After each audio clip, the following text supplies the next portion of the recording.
Welcome to our channel skill crafters. గత క్లాస్లో space సంబంధించిన బేసిక్ కాన్సెప్ట్స్ చూసాం. ఇవాళ స్పేస్ బేసిక్స్ ఏవైతే ఉంటాయో దానికి సంబంధించి చిన్న డేటా అనేది యాడ్ ఆన్ చేసుకోండి. వెళ్తే స్పేస్ టాపిక్స్లోకి వెళ్తే మనం బేసిక్స్లోకి వెళ్తే basic science foundation space technology అర్థం కావాలంటే ముందుగా మనకు 8 మౌలిక భావనలు నేర్చుకోవాలి. ముందుగా మనం 8 మౌలిక భావనలను నేర్చుకోవాలి. అంటే 8 టాపిక్ ఏవైతే ఉంటాయో 8 అవి నేర్చుకోవాలి. ఫస్ట్ స్పేస్ టాపిక్లోకి ముందుకు వెళ్ళాలంటే బేసిక్స్ ముఖ్యమైనవి. దాంట్లో ముందుగా 8 టాపిక్స్ ఆల్రెడీ మీకు దీంట్లో కొన్ని డిస్కస్ చేయడం జరిగిందండి. కాబట్టి చిన్న డేటా అనేది యాడ్ చేసుకోండి. దీంట్లో వచ్చి స్పేస్ యొక్క నిర్వచనం. ఫస్ట్ వచ్చేసి స్పేస్ యొక్క నిర్వచనం. ఆల్రెడీ స్పేస్ అంటే ఏమిటి, మన కర్మన్ లైన్ ఎక్కడి నుంచి స్టార్ట్ అవుతుంది, 100 కిలోమీటర్స్ తర్వాతకి మనకు కర్మన్ లైన్ అనేది స్టార్ట్ కావడం జరుగుతుంది. దీన్ని అందరూ ఆమోదించడం జరిగింది. ఏ సంస్థ మనకు ఫెడరేషన్ ఏరోనాటిక్ ఇంటర్నేషనల్ అనేది సంస్థ కర్మన్ లైన్ని డిసైడ్ చేసింది అనమాట. నెక్స్ట్ తీసుకుంటే అట్మాస్ఫియర్ మరియు స్పేస్ మధ్య తేడా. మీకు ఎర్త్, అట్మాస్ఫియర్ మరియు అలాగే స్పేస్ యొక్క కంటిన్యూటీ గురించి చెప్పేటప్పుడే అట్మాస్ఫియర్ మరియు స్పేస్ మధ్య తేడా గురించి మనం చెప్పడం జరిగింది. అలాగే గ్రావిటీ, భూమి గురుత్వాకర్షణ శక్తి గురించి కూడా డిస్కస్ చేయడం జరిగింది. అలాగే ఆర్బిట్ అంటే ఏమిటి, ఆర్బిట్ భావన, ఆర్బిట్ కక్ష గురించి చెప్పడం జరిగింది. Types of orbit, LEO, MEO, GEO ఇవి కూడా చెప్పడం జరిగింది. ఇక్కడ వరకు మనం డిస్కస్ చేసాం. ఎస్కేప్ వెలాసిటీ, రాకెట్ ఒక మౌలిక సూత్రం, అలాగే శాటిలైట్ ఒక అర్థం మరియు వర్గీకరణ. ఇవి కూడా సేమ్ ఇంతకుముందు క్లాసే, కాకపోతే జస్ట్ డేటా అనేది యాడ్ చేసుకోండి. ఫస్ట్ చూసుకుంటే స్పేస్ యొక్క నిర్వచనం.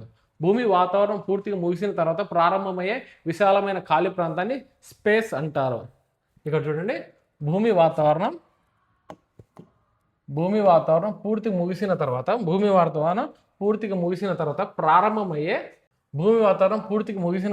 ప్రారంభమయ్యే విశాలమైన ఖాళీ ప్రాంతాన్ని స్పేస్ అంటారు. భూమి వాతావరణం అట్మాస్ఫియర్ ఎక్కడైతే గాలి పల్చగా ఏర్పడుతుందో, ఏదైతే 100 కిలోమీటర్స్ తర్వాత మనకు స్పేస్ అనేది స్టార్ట్ కావడం జరుగుతుంది. భూమి చుట్టూ గాలి, నీటి ఆవిరి, వాయువులు కలిసి ఉండే పొరను అట్మాస్ఫియర్ అంటారు. భూమి చుట్టూ ఉన్న గాలి కానీ, నీటి ఆవిరి కానీ, వాయువులు కలిసి ఉండే పొరను అట్మాస్ఫియర్ అంటారు. ఈ అట్మాస్ఫియర్ సుమారు 100 కిలోమీటర్ల ఎత్తు వరకు ఉంటుంది. సుమారు ఎంతవరకు ఉంటుంది అట్మాస్ఫియర్ అనేది మనకు? సుమారు 100 కిలోమీటర్ల ఎత్తు వరకు ఉంటుంది. ఈ ఎత్తు దాటిన తర్వాత గాలి దాదాపు పూర్తిగా లేకుండా పోతుంది. అక్కడి నుండి ప్రారంభమయ్యే ప్రాంతాన్ని ఔటర్ స్పేస్ లేదా స్పేస్ అనేది పిలవడం జరుగుతుంది. దాని తర్వాత ఉండే ప్రాంతాన్ని ఏమంటారంటే ఔటర్ స్పేస్ లేదా స్పేస్ అనేది ప్రారంభం కావడం జరుగుతుంది. ఎక్కడి నుంచి? 100 కిలోమీటర్స్ దాటిన తర్వాత. 100 కిలోమీటర్స్ కింద ఏముంటుంది మనకు? గాలి కానీ, ఇటు చూసుకుంటే గాలి కానీ, నీటి ఆవిరి కానీ, వాయువులు కానీ ఉంటాయి ఈ వాతావరణంలో. అంతర్జాతీయంగా భూమి మరియు అంతరిక్షం మధ్య సుమారు 100 కిలోమీటర్ల ఎత్తుని కర్మన్ లైన్గా గుర్తించారు. ఈ ప్రమాణాన్ని అంతరిక్ష ప్రమాణ గణనలో ఉపయోగిస్తారు. ఇది ఆల్రెడీ మనం డిస్కస్ చేసాం. 100 మీటర్స్ కర్మన్ లైన్ గురించి చెప్పుకోవడం జరిగింది. వాతావరణంలో ఏమేమి ఉంటాయి, ఎక్కడి నుంచి మనకు స్పేస్ అనేది స్టార్ట్ అవుతుంది, ఇది ఆల్రెడీ డిస్కస్ చేసాం. నెక్స్ట్ చూసుకుంటే ఇది మీరు డేటా యాడ్ చేసుకోవాల్సింది. అట్మాస్ఫియర్, ప్లేన్కి గాలి కావాలి. ఎందుకంటే ఏరోడైనమిక్ లిఫ్ట్ కోసం మనకు ప్లేన్కి గాలి అవసరం. కానీ రాకెట్కి గాలి అవసరం అంటే గాలి అవసరం లేదు. అక్కడే గాలి లేనప్పుడు డ్రాగ్ అనేది తగ్గుతుంది కాబట్టి రాకెట్ సులభంగా ఆర్బిటల్ పొజిషన్లోకి వెళ్తుంది. ఇక్కడ ప్లేన్కి గాలి కావాలి, రాకెట్కి గాలి అవసరం లేదు. అందుకే రాకెట్ స్పేస్కి వెళ్తుంది. ఇక్కడ మీరు డేటా యాడ్ ఆన్ చేసుకోవాలి. అంటే అట్మాస్ఫియర్ మరియు స్పేస్ మధ్య స్వభావం తేడా. అట్మాస్ఫియర్ వాతావరణం మరియు స్పేస్ మధ్య తేడా ఉంటుంది. అట్మాస్ఫియర్లో ఏమేమి ఉంటుంది, స్పేస్లో ఏమేమి ఉంటాయి చూద్దాం. ఇది మీరు డేటా యాడ్ ఆన్ చేసుకోవాలంటే మీకు ఆల్రెడీ తెలుసు, కాకపోతే విడివిడిగా రాసి చెప్పడం జరుగుతుంది. ఇక్కడ గాలి ఉన్న ఐటమ్స్ ఏమేమి ఉన్నాయంటే గాలి, ఆక్సిజన్, ప్లేన్, రాకెట్, లైఫ్. గాలి తీసుకుంటే అట్మాస్ఫియర్లో గాలి ఉంటుందంటే ఉంటుందండి. అట్మాస్ఫియర్లో వాతావరణంలో మనకు గాలి అనేది ఉండడం జరుగుతుంది. అలాగే స్పేస్లో తీసుకుంటే మనకు గాలి పల్చగా ఉండడం కానీ, అసలు లేకుండా ఉండడం కానీ జరుగుతుంది. స్పేస్లో గాలి అనేది ఉండదు. ఆక్సిజన్ అట్మాస్ఫియర్లో ఉంటుంది. ఆక్సిజన్ అనేది అట్మాస్ఫియర్లో ఉంటుంది, కానీ స్పేస్లో లేదు. ప్లేన్ ఎగురుతుంది. ఎందుకు? గాలి, ఏరోడైనమిక్ లిఫ్ట్, ఎయిర్ ఫాయిల్ ఆకారం ఉన్న ప్లేన్ ఏరోడైనమిక్ లిఫ్ట్ ఆధారంగా ఎగరడం జరుగుతుంది. కానీ స్పేస్లో ప్లేన్ ఎగరదు. స్పేస్లో ప్లేన్ ఎగరదు, ఎందుకంటే ఏరోడైనమిక్ లిఫ్ట్ అనేది జరగదు. గాలి అనేది అక్కడ ఉండదు. రాకెట్ అట్మాస్ఫియర్లో పోతుందంటే కష్టం అండి. లేదు, అక్కడైతే స్పేస్లో అయితే సులభం. లైఫ్ ఉంటుంది, అట్మాస్ఫియర్లో లైఫ్ అనేది ఉంటుంది, స్పేస్లో ఉండదు. ఇవి తేడాలు. జస్ట్ మీరు యాడ్ ఆన్ చేసుకుని లేదా గుర్తుపెట్టుకుని సరిపోతుంది. నెక్స్ట్ చూసుకుంటే మనం ఇప్పటికి 2 చూసేసాం. ఒకటి వచ్చేసి మనకు కర్మన్ లైన్ గురించి చూసినాం. అలాగే 8 భావనలో ఒక టాపిక్ అయిపోయింది. నెక్స్ట్ అట్మాస్ఫియర్ మరియు స్పేస్ మధ్య తేడా 2 చూసేసినాం. నెక్స్ట్ తీసుకుంటే గ్రావిటీ, ఇది కూడా మనకు కంప్లీట్ అయిపోయింది.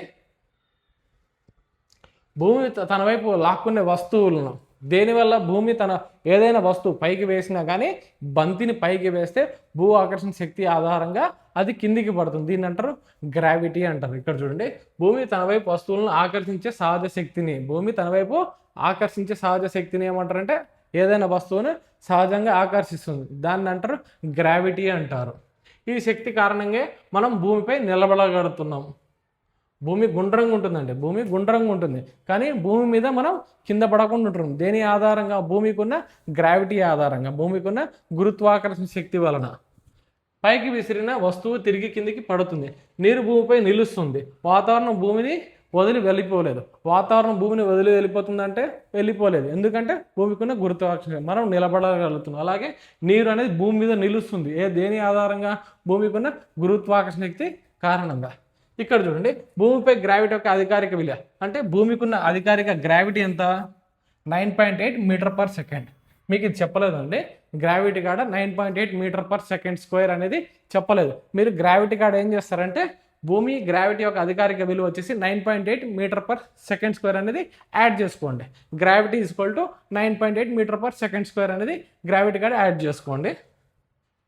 నెక్స్ట్ వచ్చేసి ఆర్బిట్, కక్ష. ఆర్బిట్ గురించి మీకు ఆల్రెడీ చెప్పాను. భూమి చుట్టూ తిరిగే శాటిలైట్ని ఏమంటారంటే ఉపగ్రహం. ఏదైతే మనం ఆర్టిఫిషియల్గా పంపించామో, ఆర్టిఫిషియల్ శాటిలైట్ ఏదైనా మనం పంపించామో ఒక స్థిర కక్షలో తిరిగే దాన్ని ఏమంటారంటే దాన్ని ఆర్బిట్ అంటారు. 2 రకాల మనకు ఉపగ్రహాలు అనేది ఉంటుంది. ఒకటి న్యాచురల్, ఒకటి నెక్స్ట్ ఆర్టిఫిషియల్ అనేది మనం పంపించేది. న్యాచురల్గా వచ్చేది భూమికి ఉన్న న్యాచురల్ శాటిలైట్ ఏదండి? న్యాచురల్ ఉపగ్రహం వచ్చేసి మూన్, చందమామ. ఇక్కడ చూడండి, ఒక గ్రహం లేదా ఉపగ్రహం మరొక ఖగోళ వస్తువుని మనం ఏదైతే ఆర్టిఫిషియల్ శాటిలైట్ పంపిస్తామో ఆర్టిఫిషియల్ శాటిలైట్ భూమి చుట్టూ ఒక స్థిర కక్షలో తిరుగుతుంది కదండి, అదే చెప్తున్నాం. ఒక గ్రహం లేదా ఉపగ్రహం, మనం పంపించే ఉపగ్రహం కానీ లేదా ఇంకో గ్రహం కానీ మరొక ఖగోళ వస్తువును చుట్టూ తిరిగే నిర్దిష్ట మార్గాన్ని ఆర్బిట్ అంటారు. ఒక గ్రహం లేదా ఉపగ్రహం మరొక ఖగోళ వస్తువును చుట్టూ తిరిగే నిర్దిష్ట మార్గాన్ని కక్ష అంటారు లేదా ఆర్బిట్ అంటారు. శాటిలైట్ భూమి చుట్టూ తిరగడానికి కారణం 2 శక్తుల శాటిలైట్ అనేది భూమి చుట్టూ తిరగడానికి కారణం 2 శక్తుల సమతుల్యత. ఆల్రెడీ చెప్పానండి. ఎందుకు ఆర్బిట్ శాటిలైట్ అనేది భూమి చుట్టూ తిరుగుతుంది? ఎలా, దేని ఆధారంగా అంటే ఒకటి భూ ఆకర్షణ శక్తి ఆధారంగా, రెండోది దానికి ఇచ్చిన ఫార్వర్డ్ స్పీడ్ ఆధారంగా. ఏదైతే ఇంధనం మనం ఇస్తామో దాని ఆధారంగా ఈ 2 సమతుల్యత వల్ల శాటిలైట్ అనేది భూమి చుట్టూ తిరగడం జరుగుతుంది. ఇక్కడ చూడండి, ఒకటి భూమికి ఉన్న గ్రావిటీ, రెండోది శాటిలైట్ ముందుకు తీసుకెళ్లే వేగం. ఈ వేగం ఆధారంగా ఏదైతే శాటిలైట్కి ఉన్న వేగము అలాగే భూమికి ఉన్న గురుత్వాకర్షణ శక్తి ఆధారంగా ఏమవుతుందంటే శాటిలైట్ అనేది ఆర్బిట్ ఒక స్థిర కక్షలో భూమి చుట్టూ తిరగడం జరుగుతుంది. గ్రావిటీ కిందికి లాగుతుంది, వేగం ముందుకు తీసుకువెళ్తుంది. ఈ రెండింటి సమతుల్యత వల్ల శాటిలైట్ భూమిపై పడకుండా చుట్టూ తిరుగుతుంది. ఈ 2 యొక్క సమతుల్యత ఆధారంగా భూమి చుట్టూ శాటిలైట్ అనేది తిరగడం జరుగుతుంది. భూమి చుట్టే కదండి, దానికి ఉన్న ఆకర్షణ శక్తి, ఆ గ్రహానికి ఉన్న ఆకర్షణ శక్తి అలాగే దానికి ఉన్న వేగం, శాటిలైట్కి ఇచ్చిన వేగం ఆధారంగా అవి ఒక స్థిర కక్షలో తిరగడం జరుగుతుంది. దాన్ని అంటారు ఆర్బిట్ అంటారు. మనం భూమిని ఎగ్జాంపుల్ కిందకి తీసుకుంటాం. గురుత్వాకర్షణ శక్తి ఆధారంగా శాటిలైట్ అనేది ఒక స్థిర కక్షలో ఆ గ్రహం చుట్టూ తిరగడం అనేది ఆర్బిట్ అంటారు. అందుకే ఇక్కడ ఇచ్చిన ఒక గ్రహం లేదా ఉపగ్రహం మరొక ఖగోళ వస్తువుని మరొక భూగ్రహం కావచ్చు మరొక ఖగోళ వస్తువు చుట్టూ తిరిగే నిర్దిష్ట మార్గాన్ని ఆర్బిట్ అంటారు. నెక్స్ట్ తీసుకుంటే 3 అయిపోయినాయి ఇప్పటికి. నెక్స్ట్ 4th తీసుకుంటే ఆర్బిట్ రకాలు మీకు చెప్పాను. లియో లో ఎర్త్ ఆర్బిట్ అంటారు, MEO middle earth orbit, geostationary earth orbit. మీకు ఆల్రెడీ ఇది చెప్పడం జరిగింది. దీని వాల్యూస్ అనేవి వేరీ అవుతూ ఉంటాయని కూడా చెప్పాను మీకు. లియో వచ్చేసి ఎత్తు 200 to 2000 అని చెప్పాను. కొన్ని బుక్స్లో 160 to 2000 అని కూడా మెన్షన్ చేసారు. అందుకే మీకు 162 కూడా 2000 కూడా మెన్షన్ చేశారు. ఏవైతే వ్యారీ అవుతుంటాయో వాల్యూస్ అప్ టు 2000 వరకు ఏ ఉన్నా కానీ మీరు లియో కిందకి తీసుకోండి. 2000 to 35,786 వచ్చేసి మియోలో తీసుకోండి. అలాగే జియోలో వచ్చేసరికి 35,786 అది ఫిక్స్డ్ వాల్యూ. ఏది మనం జియో తీసుకున్నాం చూసారా, అది ఫిక్స్డ్ వాల్యూ, దాన్ని వ్యారీ చేయడానికి లేదండి. జియో ఆర్బిట్లో ఉన్న వాల్యూ వచ్చేసి ఫిక్స్డ్ వాల్యూ, దాన్ని వ్యారీ చేయడానికి లేదు. ఇది అప్ టు 2000 వరకు 200 to 2000 అనేసి 160 to 2000 అనేసి అట్లా డిఫరెంట్గా వ్యారీ చేస్తుంటారు. అప్ టు 2000 వరకు మొత్తం వచ్చేది లియో. అప్ టు 35,776 వరకు వచ్చేది ఏది 2000 నుంచి 35,776 కిలోమీటర్స్ వరకు వచ్చేది మనకు మియో. 35,776 పైన ఉండేది మనకు వచ్చేసి జియో అంటారు. ఇక్కడ చూడండి, భూమి ఉపరితలం నుండి 160 నుండి 2000 కిలోమీటర్ల మధ్యలో ఉన్న కక్షను లియో అంటారు. లియో ఆధారంగా మనం ఏం పరిశీలిస్తాం, భూమిని పరిశీలించవచ్చు. ఇక్కడ చూడండి ఎగ్జాంపుల్, ఈ కక్షలో భూమి పరిశీలన ఉపగ్రహాలు ఈ కక్షలో ఏవేవి ఉంటాయంటే ఎర్త్ అబ్జర్వేటరీ శాటిలైట్, భూమిని పరిశీలించే ఉపగ్రహాలు ఉంటాయి. అలాగే వాతావరణ ఉపగ్రహాలు, అంతర్జాతీయ అంతరిక్ష కేంద్రం ISS ఇంటర్నేషనల్ స్పేస్ స్టేషన్స్. ఇవన్నీ ఎక్కడ ఏర్పడతాయి, ఇంటర్నేషనల్ స్పేస్ స్టేషన్స్ ఎక్కడ ఏర్పాటు చేయబడుతుంది, లియోలో ఏర్పాటు చేయబడుతుంది. EOS అంటారు, ఎర్త్ అబ్జర్వేషన్ శాటిలైట్స్ అంటారు. EOS ఇంతకుముందు ఇండియన్ రిమోట్ సెన్సింగ్కే ఇప్పుడు పేరు వచ్చేసి earth observation satellites, EOS IRS అనేసి అంటారు. భూమి పరిశీలించడానికి లియోలో మన శాటిలైట్స్ అనేది ప్లేస్ చేయడం జరుగుతుంది. అలాగే వాతావరణం గురించి ఎక్కడ కనుక్కోగలుగుతాం, ఏ ఆర్బిట్లో ఉన్న ఉపగ్రహాలు కనుక్కోగలుగుతాం, లియో ఆర్బిట్లో ఉన్న శాటిలైట్స్ అనేవి ఇవి మనం గ్రహించడం జరుగుతుంది. ఏది భూ పరిశీలన ఉపగ్రహాలు లియోలో ఉంటాయి, వాతావరణ ఉపగ్రహాలు లియోలో ఉంటాయి. అలాగే అంతర్జాతీయ అంతరిక్ష కేంద్రం ISS ఇంటర్నేషనల్ స్పేస్ స్టేషన్ అనేది లియోలో ప్లేస్ చేయడం జరుగుతుంది. నెక్స్ట్ తీసుకుంటే మియో, ఇవి వ్యారీ అవుతుంటే అవి మెన్షన్ చేసుకోండి. అలాగే మీడియం ఎర్త్ ఆర్బిట్స్ 2000 కిలోమీటర్ల నుంచి 35,786 కిలోమీటర్ల మధ్యలో ఉన్న కక్షను మియో అంటారు. నావిగేషన్ ఉపగ్రహాలు ఈ కక్షలో పనిచేస్తాయి. ఈ కక్షలో ఏం పనిచేస్తాయంటే నావిగేషన్ ఉపగ్రహాలు అనేవి పనిచేస్తాయి. దేంట్లో, మియోలో. మీకు ఆల్రెడీ చెప్పాను, మియో ఎగ్జాంపుల్స్ ఉదాహరణలు ఈ కక్షలో ఉండేవి ఏవేవి, మియో ఆర్బిట్లో ఉన్న శాటిలైట్స్ ఏవేవి అని చూసుకుంటే GPS, నావిక్ ఈ ఉపగ్రహాలు అనేది ప్లేస్ చేయడం జరుగుతుంది. నెక్స్ట్ తీసుకుంటే జియో స్టేషనరీ ఆర్బిట్ భూ ఉపరితలం నుండి ఇక్కడ చూడండి ఖచ్చితంగా 35,786 కిలోమీటర్ల ఎత్తులో ఉన్న ఈ కక్షను జియో అంటారు. మీకు ఇక్కడ టైప్స్ ఆఫ్ ఆర్బిట్లో GTO గురించి HEO గురించి మిస్ అయినాయి, అవి ఈడే మీకు చెప్పేస్తాను, ఇవి యాడ్ చేసుకోండి. నెక్స్ట్ భూ ఉపరితలం నుండి ఖచ్చితంగా 35,786 కిలోమీటర్ల ఎత్తులో ఉన్న కక్షను జియో అంటారు. ఈ కక్షలో ఉన్న ఉపగ్రహం భూమి తిరిగే వేగంతో తిరుగుతుంది. మీకు ఆల్రెడీ చెప్పాను, భూమి ఎంతైతే వేగంతో తిరుగుతుందో అదే వేగంతో ఈ శాటిలైట్ అనేది, ఈ ఆర్బిట్లో ఉన్న శాటిలైట్ అనేది తిరగడం జరుగుతుంది. దేంట్లో, జియో స్టేషనరీ ఆర్బిట్లో. నెక్స్ట్ ఇక్కడ చూసుకుంటే భూమి తిరిగే సమయంతో సమానంగా తిరిగే కక్షను జియో స్టేషనరీ ఆర్బిట్ అంటారు. భూమితో పాటు తిరిగే ఈ ఆర్బిట్లో తిరిగే శాటిలైట్లు ఏమంటారంటే జియో స్టేషనరీ ఆర్బిట్ అంటారు. అందువల్ల భూమి మీద భూమి నుంచి చూసినప్పుడు ఆ ఉపగ్రహం ఒకే చోట నిల్చున్నట్టు కనిపిస్తుంది. భూమితో పాటు తిరుగుతుంది కాబట్టి భూమి చుట్టూ తిరుగుతున్నప్పుడు ఏమవుతుంది, ఒకే చోట నిల్చున్నట్టు కనిపిస్తుంది. ఏది, జియో ఆర్బిట్లో ఉన్న శాటిలైట్స్. దీని ఆధారంగా దీంట్లో ఉపయోగించే ఉపగ్రహాలు వచ్చేసి మెయిన్గా టెలివిజన్ బ్రాడ్కాస్ట్, కమ్యూనికేషన్ ఉపగ్రహాలు ఈ కక్షలో ఉంటాయి. కమ్యూనికేషన్ సంబంధించిన ఉపగ్రహాలు, టీవీ బ్రాడ్కాస్ట్ సంబంధించిన ఉపగ్రహాలు ఏ కక్షలో ఉంటాయంటే జియోలో ఉంటాయి. జియో. అలాగే నావిగేషన్ సంబంధించిన ఉపగ్రహాలు దేంట్లో ఉంటాయంటే మియోలో ఉంటాయి. అలాగే భూ వాతావరణ పరిశీలన, అలాగే భూమి పరిశీలించే ఉపగ్రహాలు ఎక్కడ ఉంటాయంటే మనకు లియోలో ఉండడం జరుగుతుంది. లియోకి సంబంధించి భూమి చుట్టే సమయం అవి కూడా చూడాలి కదండి. మీకు చెప్పాను ఆల్రెడీ. లియో ఆర్బిటాల్ టైం అంటే లియోలో ఉన్న శాటిలైట్ ఎంత టైం తీసుకుంటుంది భూమి చుట్టడానికి, ఎంత టైం తీసుకుంటుంది అంటే 90 నుంచి 120 నిమిషాలు. అంటే రోజుకి సుమారు 12 నుంచి 16 సార్లు భూమిని చుట్టేస్తుంది. ఇక్కడ తీసుకోండి 1 hour 20 minutes, 1 hour 90 minutes అంటే 1 hour 30 minutes, అలాగే 2 hours పడుతుంది. నెక్స్ట్ మియో ఆర్బిటాల్ టైం వచ్చేసి 2 hours to 12 hours. దీని ఆర్బిటాల్ టైం ఎంత అంటే 2 hours to 12 hours. NavIC or GPS 2 hours నుంచి 12 hours. అదే 2 hours ఒకసారి చుట్టేస్తుంది అంటే మొత్తం ఎన్ని టైమ్స్ తిరుగుతుందండి? 12 times అనేది తిరగడం జరుగుతుంది. 12 times. అదే జియో ఆర్బిటాల్ టైం తీసుకుంటే ఇది ఎగ్జాక్ట్లీగా ఎర్త్ ఎంత టైం అయితే తీసుకుంటుందో ఒకసారి రొటేషన్కి, ఈ జియో ఆర్బిట్లో ఉన్న శాటిలైట్ కూడా అంతే టైం తీసుకుంటుంది. ఇది 24 hours తీసుకుంటుంది మ్యాక్సిమం. ఇది వచ్చేసి మన ఎర్త్ రొటేషన్ వచ్చేసి 23 hours 56 minutes 4.09 seconds అనేది తీసుకోవడం జరుగుతుంది. ఎర్త్ రొటేషన్ టైం వచ్చేసి 23 hours 56 minutes 4.09 seconds అనేది పట్టడం జరుగుతుంది. దీంతో పాటు ఎగ్జాక్ట్లీగా తిరిగేది ఏంటంటే జియో ఆర్బిట్లో ఉన్న శాటిలైట్స్. అందుకే ఎర్త్ మీద ఒక ప్లేస్లో శాటిలైట్ స్థిరంగా కనిపిస్తుంది. ఎప్పుడు కూడా ఈ శాటిలైట్ అనేది జియోలో ఉన్న శాటిలైట్స్ అనేవి భూమికి స్థిరంగా కనిపిస్తుంది. ఎప్పుడు భూమి చుట్టే తిరుగుతున్నట్టు కనిపిస్తూ ఉంటుంది. నెక్స్ట్ తీసుకుంటే మనం జీటీఓ ఫుల్ ఫామ్ వచ్చేసి geosynchronous transfer orbit. Geosynchronous transfer orbit. LEO నుండి జియోకి శాటిలైట్ని తీసుకెళ్లే మధ్యస్థ తాత్కాలిక కక్ష జీటీఓ. లియో నుండి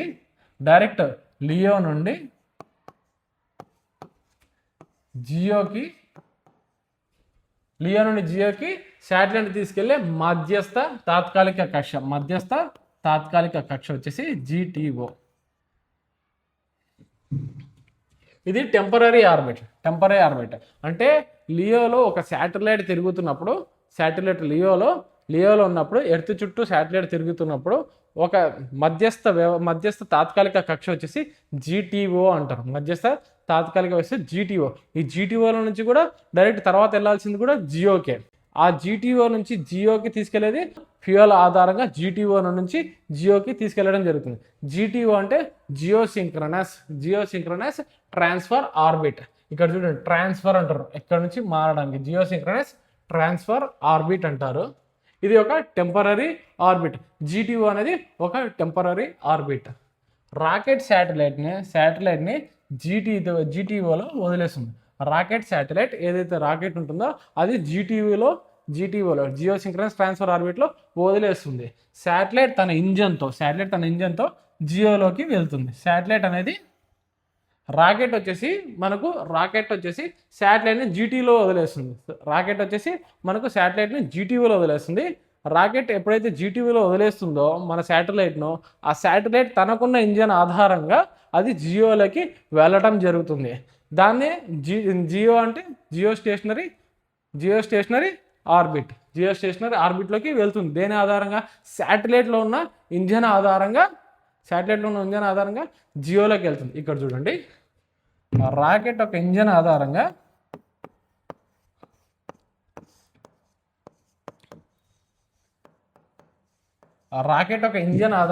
రాకెట్లో ఉన్న ఇంజన్ ఏదైతే ఇంజన్ ప్లస్ ఫ్యూయల్ ఆధారంగా ఇంజన్లో ఉన్న ఫ్యూయల్ ఆధారంగా శాటిలైట్ ఏడికి వెళ్తుంది? రాకెట్ పై భాగంలో ఉన్న శాటిలైట్ ఏడు వరకు వెళ్తుందంటే జీటీఓ వరకు వెళ్తుందండి. Geosynchronous transfer orbit. ఈ జీటీఓలో మనకి ఇక్కడ శాటిలైట్ అనేది రావడం జరుగుతుంది. రాకెట్లో ఉన్న శాటిలైట్ ఇంజన్ ఫ్యూయల్ ఆధారంగా జీటీఓలోకి వెళ్తుంది. ఇక్కడ నుంచి జీటీఓ నుంచి జియోకి జియో స్టేషనరీ ఎర్త్ ఆర్బిట్లోకి ఎలా వెళ్తుందంటే శాటిలైట్లో ఉన్న ఫ్యూయల్ ఆధారంగా. ఇక్కడ మనకు శాటిలైట్ జీటీఓలో శాటిలైట్ను రాకెట్ అని వదిలేస్తుంది. జీటీఓలో ఉన్న శాటిలైట్ను వదిలేస్తుంది. ఇక్కడ శాటిలైట్ ఏం చేస్తుంది, శాటిలైట్లో ఉన్న ఇంజన్ ఆధారంగా, శాటిలైట్లో ఉన్న ఇంజన్ ప్లస్ ఫ్యూయల్ ఆధారంగా జియోకి వెళ్తుంది, జియోలోకి వెళ్తుంది. జీటీఓకి ఫిక్స్డ్ ఆల్టిట్యూడ్ అంటూ ఏమీ ఉండదు. జీటీఓకి ఫిక్స్డ్ ఆల్టిట్యూడ్ ఉందా అనేది లేదు. మిగతా దాంట్లో ఆల్టిట్యూడ్ అనేది ఉండడం జరిగింది. లియోకి ఇంత ఎత్తులో ఉండాలి, మియోకి మనం ఆల్రెడీ డిస్కస్ చేసాం కదండి, ఇంత ఎత్తు. లియోకి 160 to 2000 కిలోమీటర్స్ అనేసి, 2000 to 35,786 కిలోమీటర్స్ అనేది. అలాగే జియోకి 35,786 ప్లస్ ఉన్నదానికి దాన్ని అంటారు. అలాగే జీటీఓకి ఫిక్స్డ్ ఆల్టిట్యూడ్ అనేది లేదు. ఎలిప్టికల్ ఆర్బిట్ దీన్ని ఏమంటారంటే ఓవెల్ షేప్లో ఉంటుంది. మామూలుగా అయితే ఈ విధంగా రౌండ్ కాకుండా ఎలిప్టికల్ షేప్లో వెళ్ళడం జరుగుతుంది. జీటీలోకి ఎలిప్టికల్ షేప్ ఆధారంగా వెళ్ళటం జరుగుతుంది. రాకెట్ అనేది శాటిలైట్ను ఏ షేప్లో జీటీఓలోకి చేరుస్తుంది అంటే ఓవెల్ ఆర్ ఎలిప్టికల్ షేప్లో పంపించడం జరుగుతుంది. నెక్స్ట్ అట్లనే జీటీఓకి ఫిక్స్డ్ ఆల్టిట్యూడ్ అనేది ఉందంటే లేదు. జీటీఓకి ఫిక్స్డ్ ఆల్టిట్యూడ్ అనేది లేదు. నెక్స్ట్ తీసుకుంటే మనం హియో, హైలీ ఎలిప్టికల్ ఆర్బిట్. ఇది మెయిన్ మనకన్నా రష్యా వాళ్ళు అనేది ఎక్కువ వాడడం జరుగుతుందండి. దీన్నే మోల్నియా ఆర్బిట్ అని కూడా అంటారంట. రష్యా వాళ్ళు దీన్ని మోల్నియా ఆర్బిట్ అని కూడా అంటారు. ఇక్కడ చూడండి, భూమి దగ్గరగా వచ్చి ఎలిప్టికల్ షేప్లో ఉంటుంది. కాబట్టి ఈ orbit HEO, highly elliptical orbit, oval shape. Elliptical అని ముందే తెలుస్తుంది, ఓవెల్ షేప్లోనే ఉంటుంది. అది కూడా ఓవెల్ షేప్లో ఈ విధంగా రౌండ్గా అనేది తిరగడం జరుగుతుంది. కాకపోతే ఇక్కడ ఏమవుతుంది, మనకు హియోలో ఒకసారి భూమికి దగ్గరగా రావడం జరుగుతుంది, ఒకసారి భూమికి దగ్గరగా రావడం జరుగుతుంది, ఒకసారి దూరంగా వెళ్ళడం జరుగుతుంది. హియోలో ఒకసారి దగ్గరగా రావడం జరుగుతుంది, ఒకసారి దూరంగా వెళ్ళడం జరుగుతుంది. ఎక్కడ హియోలో ఇక్కడ భూమికి దగ్గరగా వచ్చి చాలా దూరంగా వెళ్ళే అండాకార కక్షను హై ఎలిప్టికల్ ఆర్బిట్స్ అంటారు. ఏమంటారంటే హై ఎలిప్టికల్ ఆర్బిట్స్. అపోజీ చాలా ఎక్కువ దూరంలో, అపోజీ అంటే ఇక్కడ ఏదైతే దూరంగా ఉందంటే దీన్ని అపోజీ అంటడం, దీన్ని అపోజీ. దీన్ని వచ్చేసి దగ్గరగా ఉన్నదాన్ని పెరిజీ అంటారు. పెరిజీ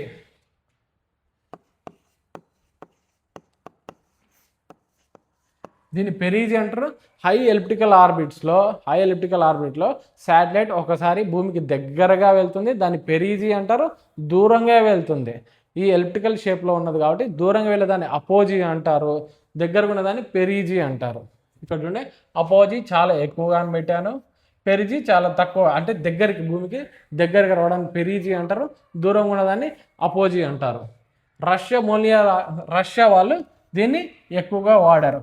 హై ఎలిప్టికల్ ఆర్బిట్స్ అంటారుగా, వాళ్ళు ఇచ్చిన పేరు వచ్చేసి మోల్నియా ఆర్బిట్. హియోని మోల్నియా ఆర్బిట్ అని కూడా అంటారు. ఇది ఎవరు ఇచ్చారు పేరు, రష్యా వాళ్ళు ఇవ్వడం జరిగింది. మోల్నియా, MOLNIYA, మోల్నియా ఆర్బిట్. ఇండియాలో యూసేజ్ చాలా తక్కువ. ఇండియాలో యూసేజ్ హై ఎలిప్టికల్ ఆర్బిట్ ఒక యూసేజ్ చాలా తక్కువగా ఉంది. మోల్నియా ఆర్బిట్ అనేది ఒక మోల్నియా ఆర్బిట్ అన్న హియో అన్న ఒకటే. ఈ ఆర్బిట్లో ఉపగ్రహం భూమి చుట్టూ గుండ్రంగా కాకుండా దీర్ఘ వృత్తాకారం మార్గంలో తిరుగుతుంది. అది హైలీ ఎలిప్టికల్ అంటారు కాబట్టి ఇది గుండాకారం కాకుండా, చుట్టూ గుండ్రాకారం కాకుండా దీర్ఘ వృత్తాకారంలో తిరుగుతుంది. ఈ ఆర్బిట్ను మొదటిగా సోవియట్ యూనియన్ వారు అభివృద్ధి చేశారు. ఎవరు అభివృద్ధి చేశారంటే సోవియట్ యూనియన్, రష్యా వారు దీన్ని అభివృద్ధి చేశారు. మోల్నియా అనే పదం రష్యా భాషలో మెరుపు, లైట్నింగ్ అనే అర్థం వస్తుంది. మోల్నియా అంటే మెరుపు లేదా లైట్నింగ్ అని అర్థం అనేది రావడం జరుగుతుంది. దీన్ని ఎక్కువ ఎవరు యూజ్ చేశారు, హియోని రష్యా వాళ్ళు ఎక్కువగా యూజ్ చేశారు, ఇండియా వాళ్ళు చాలా తక్కువగా యూజ్ చేశారు. అలాగే మోల్నియా అంటే మెరుపు అని అర్థం. ఇది వచ్చేసి గుండాకారం కాకుండా దీర్ఘ వృత్తాకారంలో ఉంటుంది. మనం జీటీఓ గురించి చూసాం, అలాగే హియో గురించి చూసాం. నెక్స్ట్ వచ్చేసి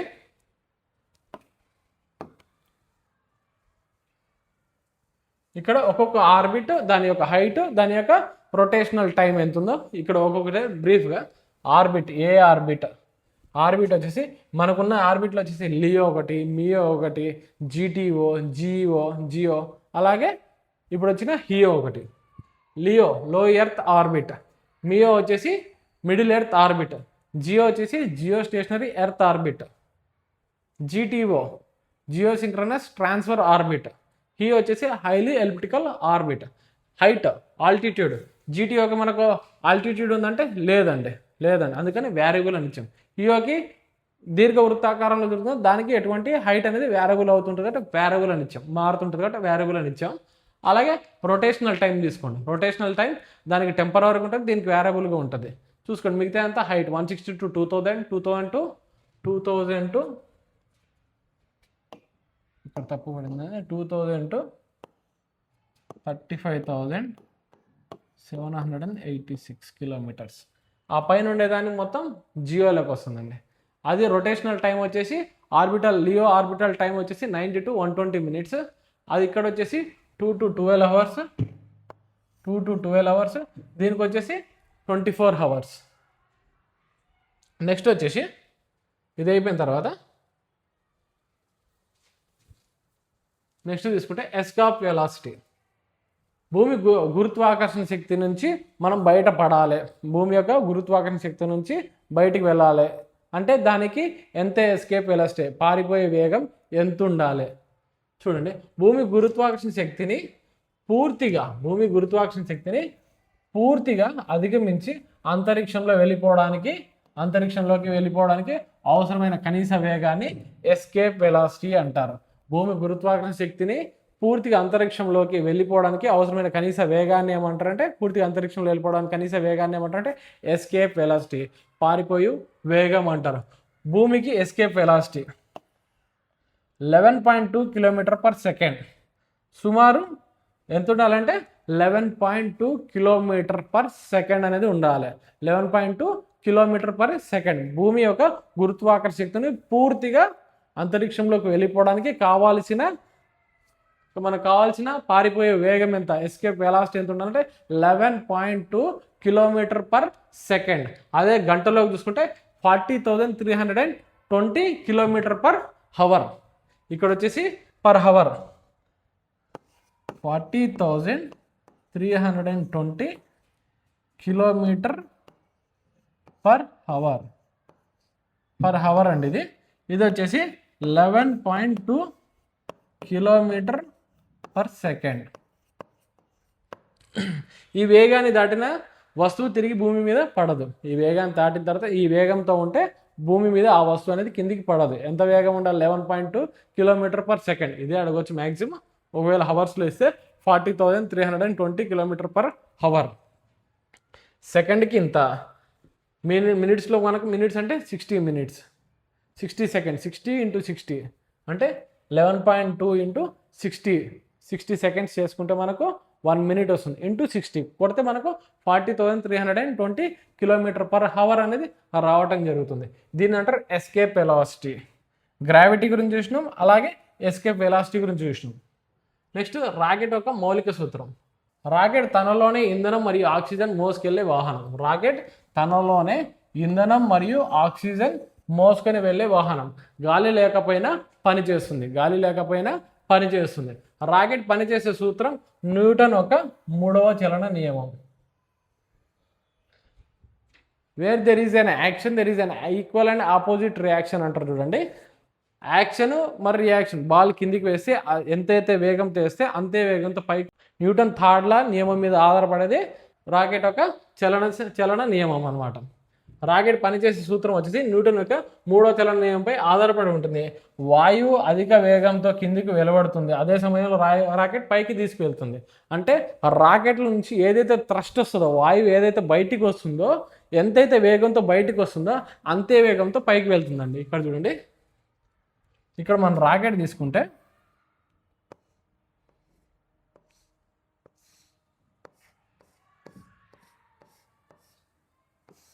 దీన్ని థ్రస్ట్ అంటారు. వాయువు అధిక వేగంతో ఏదైతే రాకెట్ నుంచి బయటకు వచ్చే థ్రస్ట్ ఏదైతే ఉంటుందో, ఎప్పుడైతే ఇంధనం బర్న్ అయిన తర్వాత మనకు బయటికి వేడి వాయువులు అనేది బయటకు వస్తుంది. కానీ ఈ వాయువులు ఎంతైతే బయటికి వస్తాయో, ఎంతైతే కిందికి వెళ్తాయో అంతే వేగంతో పైకి రాకెట్ అని వెళ్తుంది. ఈ కిందికి వదులుతూ ఈ కిందికి వెళ్ళడం, అదే వేగంతో పైకి వెళ్ళడం. ఎంతైతే ఫోర్స్ కిందికి ఉంటుందో అదే వేగంతో పైకి వెళ్ళడం జరుగుతుంది. దీన్ని అంటారు న్యూటన్ థర్డ్ నియమం ఆధారంగా రాకెట్ యొక్క మూల సూత్ర సిద్ధాంతం. రాకెట్ యొక్క సిద్ధాంతం ఇక్కడ చూడండి. వాయువు అధిక వేగంతో కిందికి వెలువడుతుంది. ఈ వాయువు ఏదైతే ఉంటుందో వాయువు అధిక వేగంతో కిందికి వెలువడుతుంది. వాయువు అనేది కిందికి వెలువడుతుంది. అదే సమయంలో రాకెట్ పైకి దూసుకువెళ్తుంది. రాకెట్ ఏ నియమంపై ఆధారపడి పనిచేస్తున్నట్టే న్యూటన్ ఒక మూడో నియమం ఆధారంగా రాకెట్ అనేది పనిచేయడం జరుగుతుంది. దీన్నే యాక్షన్ రియాక్షన్ సూత్రం అంటారు. నెక్స్ట్ తీసుకుంటే రాకెట్ ఒక సూత్రం అయిపోయిన తర్వాత నెక్స్ట్ 8th లాస్ట్ వన్, ఈ శాటిలైట్ అంటే ఏంది? ఒక గ్రహాన్ని చుట్టూ ఆర్బిట్లో తిరిగే వస్తువుని శాటిలైట్ అంటారు. ఒక గ్రహాన్ని అది భూగ్రహం కానీ ఇంకో గ్రహం కానీ చుట్టూ ఆర్బిట్లో తిరిగే వస్తువును, చుట్టూ ఒక స్థిర కక్షలో తిరిగే వస్తువుని ఏమంటారంటే శాటిలైట్ అంటారు. భూగ్రహం కానీ ఇంకో గ్రహం ఏదైనా కానీ ఆ గ్రహం చుట్టూ ఒక ఆర్బిటాల్ వెలాసిటీ తోటి ఒక స్థిర కక్షలో తిరిగే దాన్ని ఏమంటారంటే శాటిలైట్ అంటారు. శాటిలైట్ అనేది 2 రకాలు. ఒకటి న్యాచురల్ శాటిలైట్ చందమామ, అలాగే మనం ఆర్టిఫిషియల్ శాటిలైట్ అంటే మనం పంపించే శాటిలైట్స్ చంద్రయాన్ కానీ మంగళయాన్ కానీ ఇవి వచ్చేసి ఆర్టిఫిషియల్ శాటిలైట్స్. ఇక్కడ చూడండి, సహజంగా ఉన్న ఉపగ్రహాలు న్యాచురల్ శాటిలైట్స్ అంటారు. ఉదాహరణ చందమామ, చంద్రుడు న్యాచురల్ శాటిలైట్. అలాగే మనిషి తయారు చేసిన అంతరిక్షంలోకి పంపిన ఉపగ్రహాలను ఆర్టిఫిషియల్ శాటిలైట్ అంటారు. మనిషి ఆధారంగా ఏర్పడిన శాటిలైట్స్ వచ్చేసి ఆర్టిఫిషియల్ శాటిలైట్స్. అలాగే సహజంగా ఉన్న ఉపగ్రహాలను ఏమంటారంటే న్యాచురల్ శాటిలైట్స్ అంటారు. ఉదాహరణ ఏదైతే మనుషులు పంపించిన శాటిలైట్స్ ఉదాహరణ చూసుకుంటే INSAT, GSAT, Cartosat, resource SAT ఇవన్నీ వచ్చి మనకు ఆర్టిఫిషియల్ శాటిలైట్స్. ఈ శాటిలైట్స్ టాపిక్ కూడా మీకు ఒక్కొక్క శాటిలైట్ గురించి చెప్తానండి. నెక్స్ట్ వచ్చేసి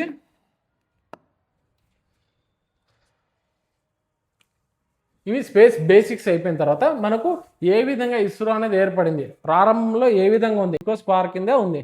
Indian National committee on space research అనేసి ఇంకోస్పార్ అనేది ఏర్పాటు అయ్యడం జరిగింది. కానీ ప్రారంభంలో దేని కింద పనిచేసేది? నోడల్ ఏజెన్సీ వచ్చేసి మనకు డిపార్ట్మెంట్ ఆఫ్ అటామిక్ ఎనర్జీ కింద పనిచేసేది. తర్వాత ఇస్రో ఎప్పుడు ఏర్పడింది? మనకు ముందు బేసిక్స్ అయిపోయింది, సైన్స్ బేసిక్స్ అనేది అయిపోయిన తర్వాత మనకు వచ్చేసి ఇస్రో అనేది ఏ విధంగా ఏర్పడింది చూసుకున్న తర్వాత ఇస్రో చైర్మన్ లిస్ట్ చూద్దాం. దాని తర్వాత మనం వెహికల్స్ ఏవైతే రాకెట్స్ ఉంటాయో ఆ రాకెట్స్, తర్వాత దానికి సంబంధించిన శాటిలైట్స్ చూద్దాం. ఇప్పుడు వచ్చేసి మనం ఇస్రో ఏ విధంగా ఏర్పడిందో చూద్దాం. భారతదేశంలో భారతీయ అంతరిక్ష కార్యక్రమం బ్యాక్గ్రౌండ్ హిస్టరీ, ప్రతి దాంట్లో మనం బ్యాక్గ్రౌండ్ హిస్టరీ అనేది చూస్తూ వచ్చాం. భారతీయ అంతరిక్ష కార్యక్రమ నేపథ్యం, బ్యాక్గ్రౌండ్ హిస్టరీ. నెక్స్ట్, భారతదేశంలో అంతరిక్ష ప్రారంభం ఒక ఆకస్మిక నిర్ణయం కాదు, ఒకేసారి వచ్చిందండి. ఒకేసారి అంతరిక్షం సంబంధించి స్పేస్ సంబంధించి నిర్ణయాలు ఒకేసారి రాలేదు, ఒక్కొక్కటిగా వచ్చాయి. ఇది దేశ అవసరాలు, ముఖ్యంగా దేనికోసం అంటే దేశ అవసరాలు, సామాజిక అభివృద్ధి, శాస్త్రీయ ఆలోచనల ఫలితంగా క్రమంగా రూపుదిద్దుకుంది. దేని ఆధారంగా రూపుదిద్దుకుంటే సామాజిక అవసరాలు, సామాజిక అభివృద్ధి కోసం, ఏదైతే సామాజిక అభివృద్ధి కోసం, అలాగే దేశ అవసరాలు, శాస్త్రీయ ఆలోచనల ఫలితంగా క్రమంగా రూపుదిద్దుకుంది. స్వతంత్రం తర్వాత భారత్ ఎదుర్కొన్న ప్రధాన సమస్యలు, ప్రధాన సమస్యలు ఏంటి? పేదరికం, విద్యాలోపం, వ్యవసాయ సమాచారం లేకపోవడం, వాతావరణ సమాచార లోపం, సమాచార ప్రసారంలో అసమానతలు. ఏవైతే జాతీయ సమస్యలు ఏవైతే ఉన్నాయో మనకు, జాతీయ సమస్యలు అంటే అభివృద్ధి అనేది మనకు శాస్త్ర సాంకేతిక ఆధారంగానే మనం అభివృద్ధి చేయడం జరుగుతుంది. అంటే ఏవైతే లోపాలు ఉన్నాయి, మనకు వాతావరణ సమాచార లోపం ఉంది, అలాగే సమాచార ప్రసారంలో అసమానతలు, అలాగే వ్యవసాయ సమాచారం లేకపోవడం, ఇట్లా సమాచారం లేకపోవటం ఆధారంగా ఏవైతే లోపాలు ఉన్నాయో దాని ఆధారంగానే మనం అంతరిక్ష కార్యక్రమం ఎప్పటికన్నా మనకు ఉపయోగపడుతుంది నిర్ణయం తీసుకోవడం జరిగింది. ఈ సమస్యలకు ఏదైతే సమస్యలు ఉన్నాయో ఆ సమస్యలకు దీర్ఘకాలిక పరిష్కారంగా శాస్త్ర సాంకేతికతను ఉపయోగించాలన్న ఆలోచన నుంచే భారత్ అంతరిక్ష కార్యక్రమానికి పునాది పడింది. ఏవైతే సమస్యలు ఉన్నాయో ఈ సమస్యలకు దీర్ఘకాలిక పరిష్కారంగా శాస్త్ర సాంకేతికతను ఉపయోగించాలన్న ఆలోచన నుంచే భారత్ అంతరిక్ష కార్యక్రమానికి పునాది పడింది. అంటే ఇప్పుడు వాతావరణ సమాచారం నీకు దేని ఆధారంగా వస్తుంది? శాస్త్ర సాంకేతిక ఆధారంగానే. నీకు శాటిలైట్స్ ఆధారంగానే వాతావరణ సమాచారం మీకు ముందస్తు హెచ్చరికలు, వాతావరణంలో ఏమన్నా ఫ్లడ్స్ వచ్చాయి కానీ, తుఫాన్లు ఏమన్నా ఏర్పడినా కానీ ముందుగానే మీకు సమాచారం చేరుతుందంటే దేని ఆధారంగా? శాస్త్ర సాంకేతిక ఆధారంగానే, శాటిలైట్స్ ఆధారంగానే మనకు ఈ సమాచారం తెలుస్తుంది. ఈరోజు మీరు నావిగేషన్ ఆధారంగా ఒక ఊరు నుంచి ఒక ఊరికి, లేకపోతే ఒక ప్లేస్ నుంచి ఇంకో ప్లేస్కి వెళ్తున్నారు దేని ఆధారంగా అంటే శాస్త్ర సాంకేతిక ఆధారంగానే, శాటిలైట్స్ ఆధారంగానే జీపీఎస్ అనేది రూపొందించుకోవడం జరిగింది. దాని ఆధారంగానే ఒక చోటు నుంచి ఇంకోటికి. అలాగే వ్యవసాయ సమాచారంలో లోపం, వ్యవసాయంలో పంట దిగుబడి ఏ విధంగా ఉంది, అసలు వ్యవసాయం ఏ విధంగా ఉంది అనేది శాటిలైట్స్ ఆధారంగా, ఫొటోస్ ఆధారంగా ఎక్కడ బాగుంది ఎక్కడ బాగాలేదు, అలాగే డిఫారెస్టేషన్ ఎక్కడుంది ఎక్కడ లేదు, దీని అన్ని ఏ విధంగా తెలుసుకుంటున్నాం అంటే శాటిలైట్స్ ఆధారంగా, శాటిలైట్స్ పంపించేసి ఇమేజెస్ ఆధారంగా మనం తెలుసుకోవడం జరుగుతుంది. అందుకే దీని ఏమంటారు, ఈ సమస్యలకు దీర్ఘకాలిక పరిష్కారంగా శాస్త్ర సాంకేతికను ఉపయోగించాల ఆలోచన నుంచే భారత అంతరిక్ష కార్యక్రమానికి పునాది పడింది. నెక్స్ట్ తీసుకుంటే భారత అంతరిక్ష కార్యక్రమానికి తండ్రిగా పిలువబడే డాక్టర్ విక్రమ్ సారాభాయ్ గారు అంతరిక్ష శాస్త్రం భారతదేశానికి విలాసం కాదు అభివృద్ధికి అవసరం అనే దృక్పథంతో ముందుకు వచ్చారు. భారతదేశానికి విలాసానికి కాదు అభివృద్ధికి అవసరమైన దృక్పథంతో ముందుకు వచ్చారు. ఎవరు? డాక్టర్ విక్రమ్ సారాభాయ్ గారు. ఇతన్ని ఏమని పిలుస్తారు మనం? డాక్టర్ విక్రమ్ సారాభాయ్ గారిని ఏమని పిలుస్తారు? భారత అంతరిక్ష కార్యక్రమానికి పితామహుడిగా పిలువబడతారు, తండ్రిగా పిలువబడతాడు. విక్రమ్ సారాభాయ్ గారు భారత అంతరిక్ష కార్యక్రమానికి తండ్రిగా పిలువబడతారు. ఇతను ఏమంటాడంటే అంతరిక్ష శాస్త్రం అనేది భారతదేశానికి విలాసానికి కాదు, అంతరిక్ష శాస్త్రం అనేది భారతదేశానికి విలాసానికి కాదు అభివృద్ధికి అవసరం అనే దృక్పథంతో ముందుకు వచ్చారు. ఆయన అభిప్రాయ ప్రకారం ఏమంటారంటే అభివృద్ధి చెందిన దేశాలతో పోటీ పడేందుకు కాకుండా అంతరిక్ష సాంకేతికను నేరుగా ప్రజల జీవితాలకు మెరుగుపరచడానికి ఉపయోగించాలి. అంటే అంతరిక్ష శాస్త్రం అనేది పోటీతత్వం కోసం కాదు, వేరే దేశంతో నేను ఇంత ఎత్తులో ఉన్నాం అనేది కాకుండా భారతీయ లేకపోతే దేశ అవసరాలు లేదా ప్రపంచ అవసరాల కోసం శాస్త్ర సాంకేతికతను ఉపయోగించాలనే దృక్పథంతో ముందుకు వచ్చారు డాక్టర్ విక్రమ్ సారాభాయ్ గారు. ఇతను భారతదేశ అంతరిక్ష కార్యక్రమానికి పితామహుడుగా పిలువబడతారు. నెక్స్ట్ ఇవి అడిగే ఛాన్సెస్ ఉన్నాయండి. ఏది? డాక్టర్ విక్రమ్ సారాభాయ్ గారు అంతరిక్ష శాస్త్రాన్ని ఏ విధంగా ట్రీట్ చేశారు? అంతరిక్ష శాస్త్రాన్ని పోటీతత్వంతో కాకుండా ప్రజల అవసరాలకు శాస్త్ర సాంకేతికతను ఉపయోగించాలనే దృక్పథంతో ముందుకు వచ్చారు. డాక్టర్ విక్రమ్ అంతరిక్ష శాస్త్రానికి పితామహుడుగా పిలిచే వ్యక్తి ఎవరు? డాక్టర్ విక్రమ్ సారాభాయ్ గారు. నెక్స్ట్ చూసుకుంటే మనం బ్యాక్గ్రౌండ్ హిస్టరీలో నెక్స్ట్ చూసుకుంటే 1950 చివరిలో భారతదేశంలో అంతరిక్ష పరిశోధనలకు అనుకూల వాతావరణం ఏర్పడింది. 1950s ఎండింగ్ టైంకి భారతదేశంలో అంతరిక్ష సంబంధించిన పరిశోధనకు సంబంధించిన వాతావరణం అనేది ఏర్పడింది. దానికన్నా ముందు చూసుకుంటే 1957లో సోవియట్ యూనియన్, ఇప్పటి రష్యా, అప్పట్లో సోవియట్ యూనియన్గా పిలువబడేవారు. 1957లో సోవియట్ యూనియన్ స్పుత్నిక్ ఉపగ్రహాన్ని ప్రయోగించడం ప్రపంచవ్యాప్తంగా అంతరిక్ష యుగానికి ఆరంభమైంది. ఫస్ట్ అంతరిక్ష ప్రయోగాన్ని స్టార్ట్ చేసిన వాళ్ళు ఎవరంటే సోవియట్ యూనియన్ వారు. వాళ్ళు ప్రయోగించింది ఫస్ట్ 1957లో సోవియట్ యూనియన్ స్పుత్నిక్ ఉపగ్రహాన్ని ప్రయోగించడం ఆధారంగా ఎప్పుడైతే ప్రయోగించారో ఆ ప్రయోగించిన తర్వాత అంతరిక్ష యుగానికి ఆరంభం అనేది జరిగింది. దీని ఆధారంగా ఇండియాలో కూడా 1950sలో దీని ఆధారంగానే వీళ్ళు ఎప్పుడైతే ప్రయోగించారో స్పుత్నిక్ ఉపగ్రహం ఎప్పుడైతే సోవియట్ యూనియన్ వాళ్ళు 1957లో ప్రయోగించారో దీని ఆధారంగానే భారతదేశంలో 1950s చివరిలో భారతదేశం అంతరిక్ష పరిశోధనలకు అనుకూల వాతావరణం అనేది ఏర్పడడం జరిగింది. ఈ ఘటన భారత్లోని శాస్త్రవేత్తలను ప్రేరేపించింది. భారత్లో ఉన్న శాస్త్రవేత్తలను ఎప్పుడైతే స్పుత్నిక్ ఉపగ్రహాలను అంతరిక్షంలో పంపించడం జరిగిన తర్వాత భారత్లో శాస్త్రవేత్తలను ఇది ఏదైతే ఉందో దాన్ని ప్రేరేపించడం జరిగింది. అప్పట్లో భారత ప్రభుత్వం కూడా భవిష్యత్తులో అంతరిక్ష శాస్త్రం కీలక పాత్ర పోషించిందని గుర్తించడం జరిగింది. అటు శాస్త్రవేత్తలను ప్రేరేపించడం జరిగింది, అలాగే భారత ప్రభుత్వం కూడా భవిష్యత్తులో అంతరిక్ష శాస్త్రం కీలక పాత్ర పోషిస్తుందని గుర్తించడం జరిగింది. మనకి అడిగే బిట్ ఏముంటుంది, 1957లో స్పుత్నిక్ ఉపగ్రహం ఎవరు ప్రయోగించారు? స్పుత్నిక్ ఉపగ్రహం ఎవరు ప్రయోగించారు ఫస్ట్లో అంటే సోవియట్ యూనియన్ వాళ్ళు. అలాగే రష్యాను ఆప్షన్ ఇచ్చిన కానీ మీరు సోవియట్ యూనియన్ అనేది ఆప్షన్ కిందకి పెట్టండి. నెక్స్ట్ చూసుకుంటే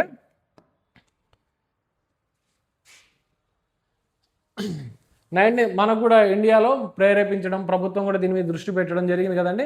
దాని ఆధారంగానే మనకు 1962లో ఇంకోస్పార్ అనేది ఏర్పాటు చేయడం జరిగింది. 1962లో భారత ప్రభుత్వం, 1957లో మనకు స్పుత్నిక్ ఉపగ్రహం అనేది రావడం జరిగింది. 1957 తర్వాత 5 years తర్వాతకి 1962లో భారత ప్రభుత్వం అధికారికంగా ఇంకోస్పార్ని ఏర్పాటు చేసింది. ఇంకోస్పార్ ఫుల్ ఫామ్ వచ్చేసి Indian National Committee for Space research.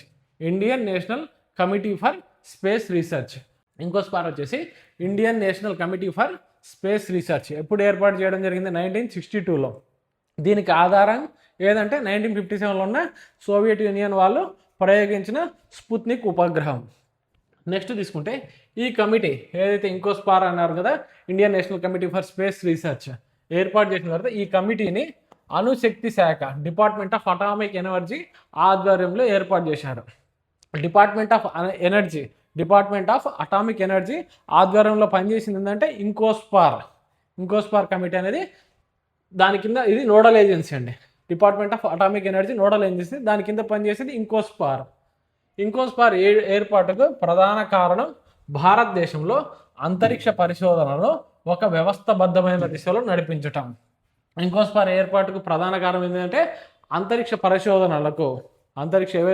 సంబంధించిన పరిశోధనలు ఒక వ్యవస్థబద్ధమైన దిశలో నడిపించడం కోసం ఇంకోస్పార్ని ఏర్పాటు చేయడం జరిగింది. ఇంకోస్పార్ ఎప్పుడు వచ్చింది మనకు 1962లో రావడం జరిగింది. దీని యొక్క నోడల్ ఏజెన్సీ ఏంటంటే department of atomic energy, DAE అంటారు. డిపార్ట్మెంట్ ఆఫ్ అటామిక్ ఎనర్జీని DAE, department of atomic energy. ఈ కమిటీకి చైర్మన్గా ఎవరున్నారు? ఈ కమిటీకి చైర్మన్గా డాక్టర్ విక్రమ్ సారాభాయ్ నియమితులయ్యారు. ఏ కమిటీ? ఇంకోస్పార్ కమిటీకి చైర్మన్ ఎవరంటే డాక్టర్ విక్రమ్ సారాభాయ్ గారు నియమితులయ్యారు.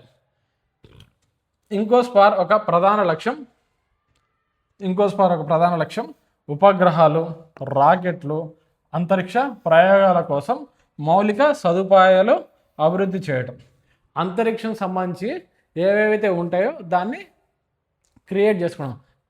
ఉపగ్రహాలు కానీ, రాకెట్లు కానీ, అంతరిక్ష ప్రయోగాల కోసం మౌలిక సదుపాయాలను అభివృద్ధి చేయడం. అంతరిక్ష మౌలిక సదుపాయాలను అభివృద్ధి చేయడం. దేని ఆధారంగా? ఇంకోస్పార్ ఆధారంగానే ఇంకోస్పార్ యొక్క ప్రధాన లక్ష్యం. ఇంకోస్పార్ని దేనికి నియమించారు? దేనికి మనం ఏర్పాటు చేసుకున్నామంటే అంతరిక్ష ప్రయోగాల కోసం, అలాగే దానికి సంబంధించిన ఇన్ఫ్రాస్ట్రక్చర్ని డెవలప్ చేసుకోవడం కోసం, అలాగే ఉపగ్రహాలు, అలాగే రాకెట్ల కోసం ఇంకోస్పార్ అనేది ఏర్పాటు చేసుకోవడం జరిగింది. ఇంకోస్పార్ దేని కింద పనిచేస్తుంది? డిఏఈ కింద. ఇంకోస్పార్ ఎప్పుడు ఏర్పడింది? మనకు 1962లో ఏర్పాటు చేయడం జరిగింది. నెక్స్ట్ తీసుకుంటే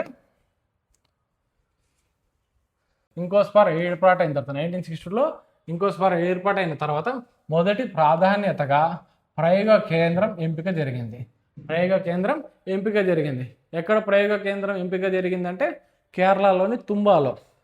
అది భూమధ్య రేఖకు దగ్గరగా ఉండడం వల్ల కేరళలోని తుంబాలో ప్రయోగ కేంద్రం అనేది ఏర్పాటు చేయడం జరిగింది. భూమధ్య రేఖ వద్ద గ్రావిటీ అనేది తక్కువగా ఉంటుంది. వేరే దాంతో పోల్చుకుంటే గ్రావిటీ అనేది తక్కువగా ఉంటుంది. ఇక్కడ చూడండి, భూమధ్య రేఖకు దగ్గరగా ఉండడం వల్ల రాకెట్ ప్రయోగాలకు అనుకూలంగా ఉండే ప్రాంతంగా కేరళలోని తుంబా ఎంపిక చేయబడింది. ఇక్కడ చూడండి, భూమధ్య రేఖకు దగ్గరగా ఉండటం వలన రాకెట్ ప్రయోగాలకు అనుకూలంగా ఉండే ప్రాంతంగా కేరళలోని తుంబా ఎంపిక చేయడం జరిగింది. ఈ ప్రాంతంలో చిన్న చర్చ్, ఈ తుంబాలోనే చిన్న చర్చ్, ఆ చర్చ్ పేరు సెయింట్ మ్యారీ చర్చ్ అంటారు.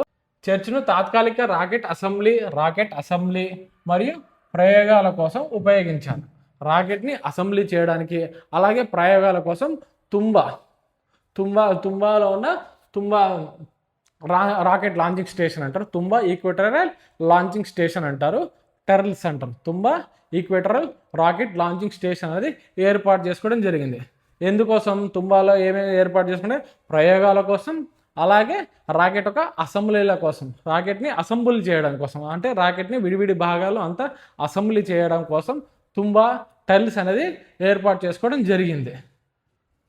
ఇంకోస్పార్ ఏర్పాటైన తర్వాత దేని ఆధారంగా అంటే ఇంకోస్పార్ ఏర్పాటైన తర్వాత మొదటి ప్రాధాన్యత ప్రయోగ కేంద్రంగా ఎంపిక జరిగింది. దేన్ని? తుంబానే. 1963లో 1962లో మనకి ఏం ఏర్పడింది? ఇంకోస్పార్. 1963లో తుంబా సమీపంలో టెర్ల్స్ స్థాపించబడింది. టెర్ల్స్ అంటే మీకు ఇందాక చెప్పినట్టే తుంబా ఈక్వేటోరియల్ రాకెట్ లాంచింగ్ స్టేషన్ టెర్ల్స్ స్థాపించబడింది. 1962లో వచ్చేసి మనకి ఇంకోస్పార్ అనేది ఏర్పాటు చేయడం జరిగింది. ఇంకోస్పార్ ఆధారంగానే మనకు రాకెట్ ప్రయోగాలకు అనుకూలంగా ఒక ప్రాంతం అనేది ఏర్పాటు చేసుకోవాలి. అది భూమధ్య రేఖకు దగ్గరగా ఉండేటట్టు చూసుకోవాలి అనుకొని కేరళలోని తుంబాలో రాకెట్ లాంచింగ్ స్టేషన్ అనేది ఏర్పాటు చేసుకోవడం జరిగింది. ఈ టెర్ల్స్ అనేది ఎప్పుడు ఏర్పాటు చేయడం జరిగిందంటే 1963లో ఏర్పాటైన 1960లో ఏర్పడిన ఇంకోస్పార్ ఒక సంవత్సరానికి 1963లో టెర్ల్స్ అనేది రాకెట్ లాంచింగ్ స్టేషన్ అనేది ఏర్పాటు చేసుకోవడం జరిగింది మనకు. ఇది భారతదేశంలో తొలి రాకెట్ ప్రయోగ కేంద్రం. రాకెట్ తొలి ప్రయోగ కేంద్రం వచ్చేసి టెర్ల్స్, తుంబా ఈక్వేటరల్ రాకెట్ లాంచింగ్ స్టేషన్. తుంబా ఎంపిక చేయడానికి ప్రధాన కారణం భూమధ్య రేఖ దగ్గర ఉండడం వల్ల తక్కువ ఇంధనంతో రాకెట్ను ప్రయోగించవచ్చనే శాస్త్రీయ ప్రయోజనం ఆధారంగా తుంబాని ఎంపిక చేయడం జరిగింది. ఎందుకంటే మనకు ఆడ గ్రావిటీ అనేది తక్కువ ఉంటుంది, తక్కువ ఫ్యూయల్ అనేది, ఇంధనం అనేది తక్కువ ఖర్చు అవుతుంది. శాస్త్రీయ ఆధారంగానే మనం టెర్ల్స్ అనేది తుంబా అనేది ఎంపిక చేసుకోవడం జరిగింది. నెక్స్ట్ తీసుకుంటే తుంబా వచ్చేసి మనం 1963లో ఏర్పాటైంది. నెక్స్ట్ తీసుకుంటే 1963 నవంబర్ 21న భారత్ తన తొలి రాకెట్ను విజయవంతంగా ప్రయోగించింది.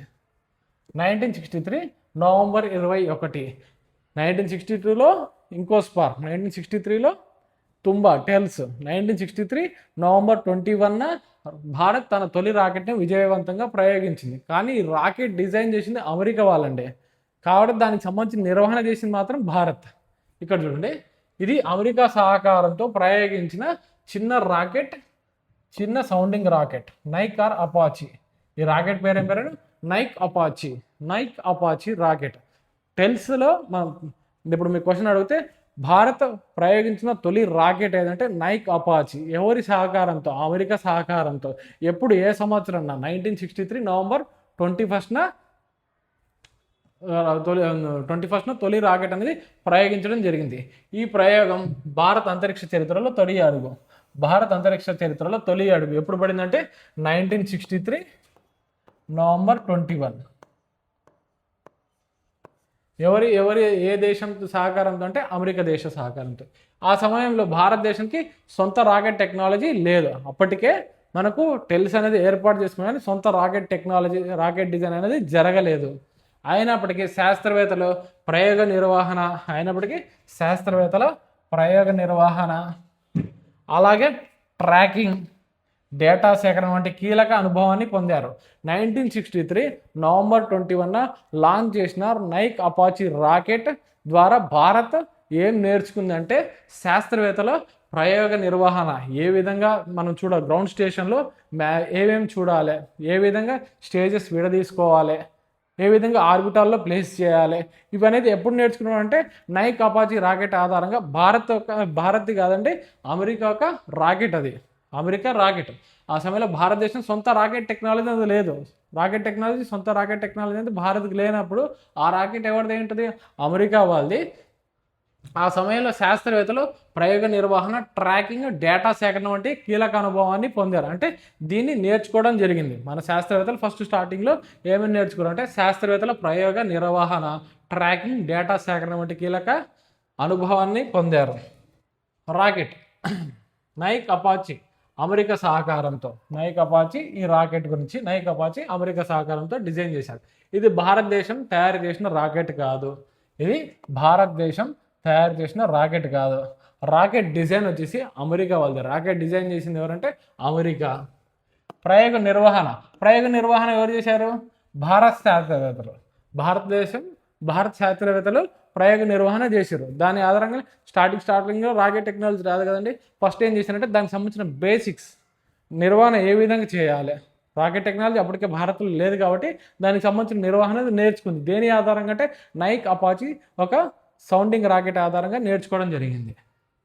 ప్రయోగ స్థలం తుంబాలోనే జరిగింది. ఇది భారతదేశానికి పూర్తి స్థాయి స్వదేశీ రాకెట్ కాదు, కానీ భారత శాస్త్రవేత్తలకు కీలకమైన ప్రాక్టికల్ అనుభవాన్ని ఇచ్చింది. ప్రాక్టికల్ నాలెడ్జ్ అనేది భారత శాస్త్రవేత్తలకు ఇవ్వడం జరిగింది.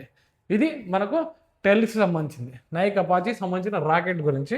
నెక్స్ట్ చూసుకుంటే 1960స్లో భారత అంతరిక్ష కార్యక్రమం పూర్తిగా పరిశోధనాత్మక దశలో ఉంది. మనం ఇప్పుడు 1960స్లోనే ఉన్నాగా. 1957లో స్పుత్నిక్, 1962లో ఇంకోస్పార్, 1963 నవంబర్ 21 వచ్చేసి మనకు నైక్ అపాచీ సౌండింగ్ రాకెట్.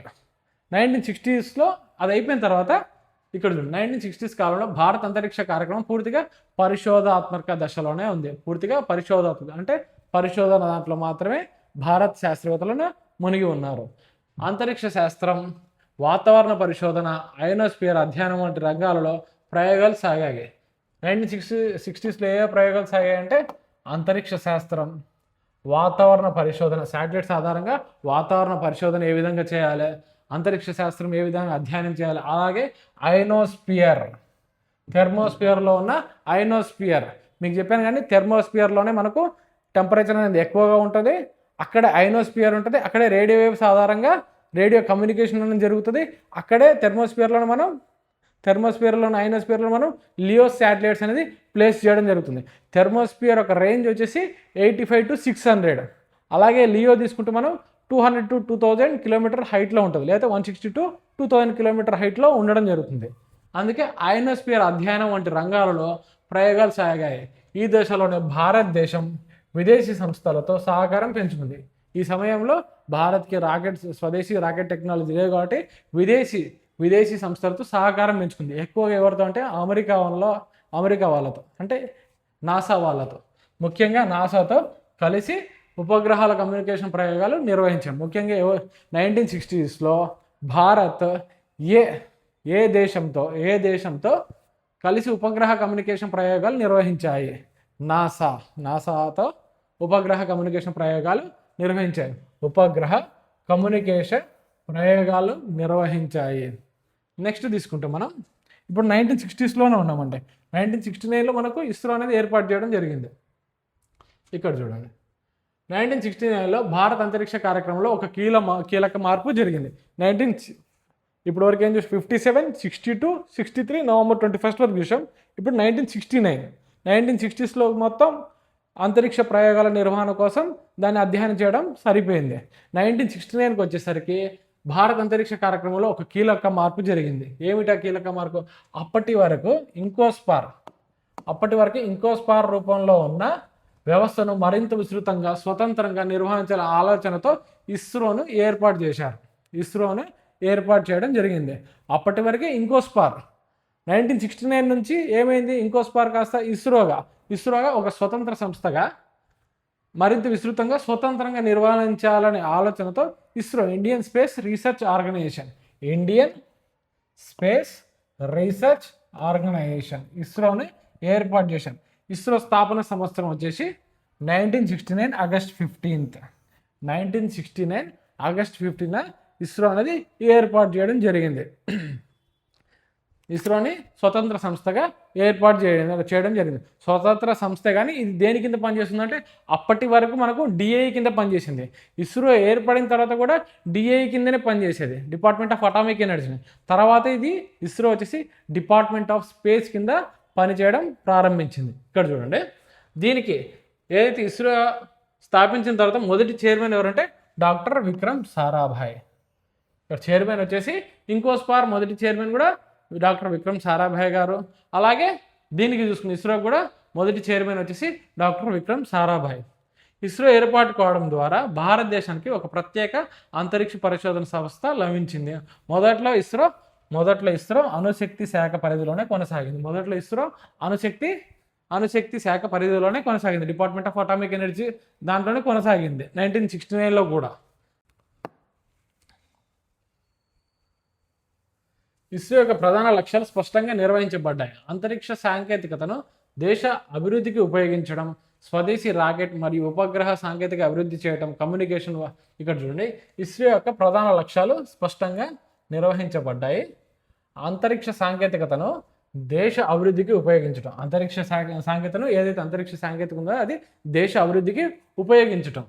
అలాగే స్వదేశీ రాకెట్ మరియు ఉపగ్రహ సాంకేతికత అభివృద్ధి చేయటం, స్వదేశీ రాకెట్ను అభివృద్ధి చేయటం, అలాగే ఉపగ్రహ సాంకేతికతను అభివృద్ధి చేయటం. అలాగే చూసుకుంటే కమ్యూనికేషను, వాతావరణం, వ్యవసాయం, వనరుల నిర్వహణ వంటి రంగాలలో అంతరిక్ష అనువర్తనాలు విస్తరించడం ప్రధాన లక్ష్యాలుగా పెట్టుకున్నారు. ఏదైతే సమస్యలుగా ఉన్నాయో దాన్ని పరిష్కరించేటట్టు శాస్త్ర సాంకేతికతను అభివృద్ధి చేసుకోవాలి. దేని ఆధారంగా మనకు ఏదో ఇంకోస్పార్ ఆధారంగా ఇంకోస్పార్ తర్వాత ఇస్రోకి ఏర్పడిన సంస్థ ఆధారంగా శాస్త్ర సాంకేతికతను అభివృద్ధి చేసుకోవాలి. నెక్స్ట్ చూసుకుంటే 1972లో భారత్ అంతరిక్ష కార్యక్రమాన్ని పరిపాలన స్థాయిలో మరింత బలం ఇచ్చారు. 1972లో భారత్ అంతరిక్ష కార్యక్రమానికి పరిపాలన స్థాయిలో మరింత బలం ఇచ్చారు. ఏమిచ్చారంటే అదే సంవత్సరంలో 1972లో డిపార్ట్మెంట్ ఆఫ్ స్పేస్ని ఏర్పాటు చేశారు. డిపార్ట్మెంట్ ఆఫ్ స్పేస్ ఎప్పుడు వచ్చిందంటే 1972లో ఏర్పాటు చేయడం జరిగింది. ఇస్రోని ఈ శాఖ కిందకి తీసుకొచ్చారు. గతంలో ఏముండే 1972 వరకు ఇస్రో అనేది దేని కింద పనిచేసేదంటే department of atomic energy, DA కింద, అణుశక్తి శాఖ కింద పనిచేసేది. ఇప్పుడు వచ్చేసి ఇస్రో దేని కింద చేస్తుందంటే డిపార్ట్మెంట్ ఆఫ్ స్పేస్ కిందకి పనిచేయడం జరుగుతుంది. ఒక స్వతంత్ర సంస్థ లెక్క డిపార్ట్మెంట్ ఆఫ్ స్పేస్ కింద పనిచేయడం జరుగుతుంది. ఏది ఇస్రో అనేది. ఇస్రో ఈ శాఖ కిందకి తీసుకువచ్చారు. దేని కిందకి? డిపార్ట్మెంట్ ఆఫ్ స్పేస్ కిందకి. అలాగే డిపార్ట్మెంట్ ఆఫ్ స్పేస్ కిందకి ఇస్రోను, NSIL, ఇన్స్పేస్ అన్ని DOS పరిధిలోకి తీసుకురావడం జరిగింది. NSIL అంటే న్యూ స్పేస్ ఇండియా లిమిటెడ్, అలాగే ఇన్స్పేస్ అన్ని DOS పరిధిలోకి తీసుకువచ్చారు. నెక్స్ట్ డిపార్ట్మెంట్ ఆఫ్ స్పేస్ నేరుగా ప్రధానమంత్రి కార్యాలయం ఆధ్వర్యంలో పనిచేస్తుంది. దేని కింద ఏ కార్యాలయం కింద పనిచేస్తుందంటే ప్రధానమంత్రి గారి కార్యాలయం కింద పనిచేస్తుంది. ఇది భారత అంతరిక్ష కార్యక్రమానికి ఉన్నత స్థాయి రాజకీయ మరియు పరిపాలన మద్దతును సూచిస్తుంది. ఇక్కడ చూడండి, మనం ఫస్ట్ నుంచి చూసుకుంటే 1957లో స్పుత్నిక్ ఇది ఏంది? USSR, సోవియట్ యూనియన్ వాళ్ళది.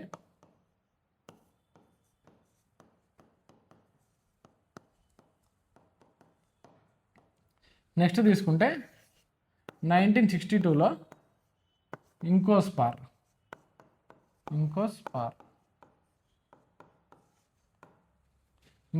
నెక్స్ట్ వచ్చేసి మనకు 1963 నవంబర్ 21న మనకేమొచ్చింది? 1963 నవంబర్ 21న Nike Apache sounding rocket.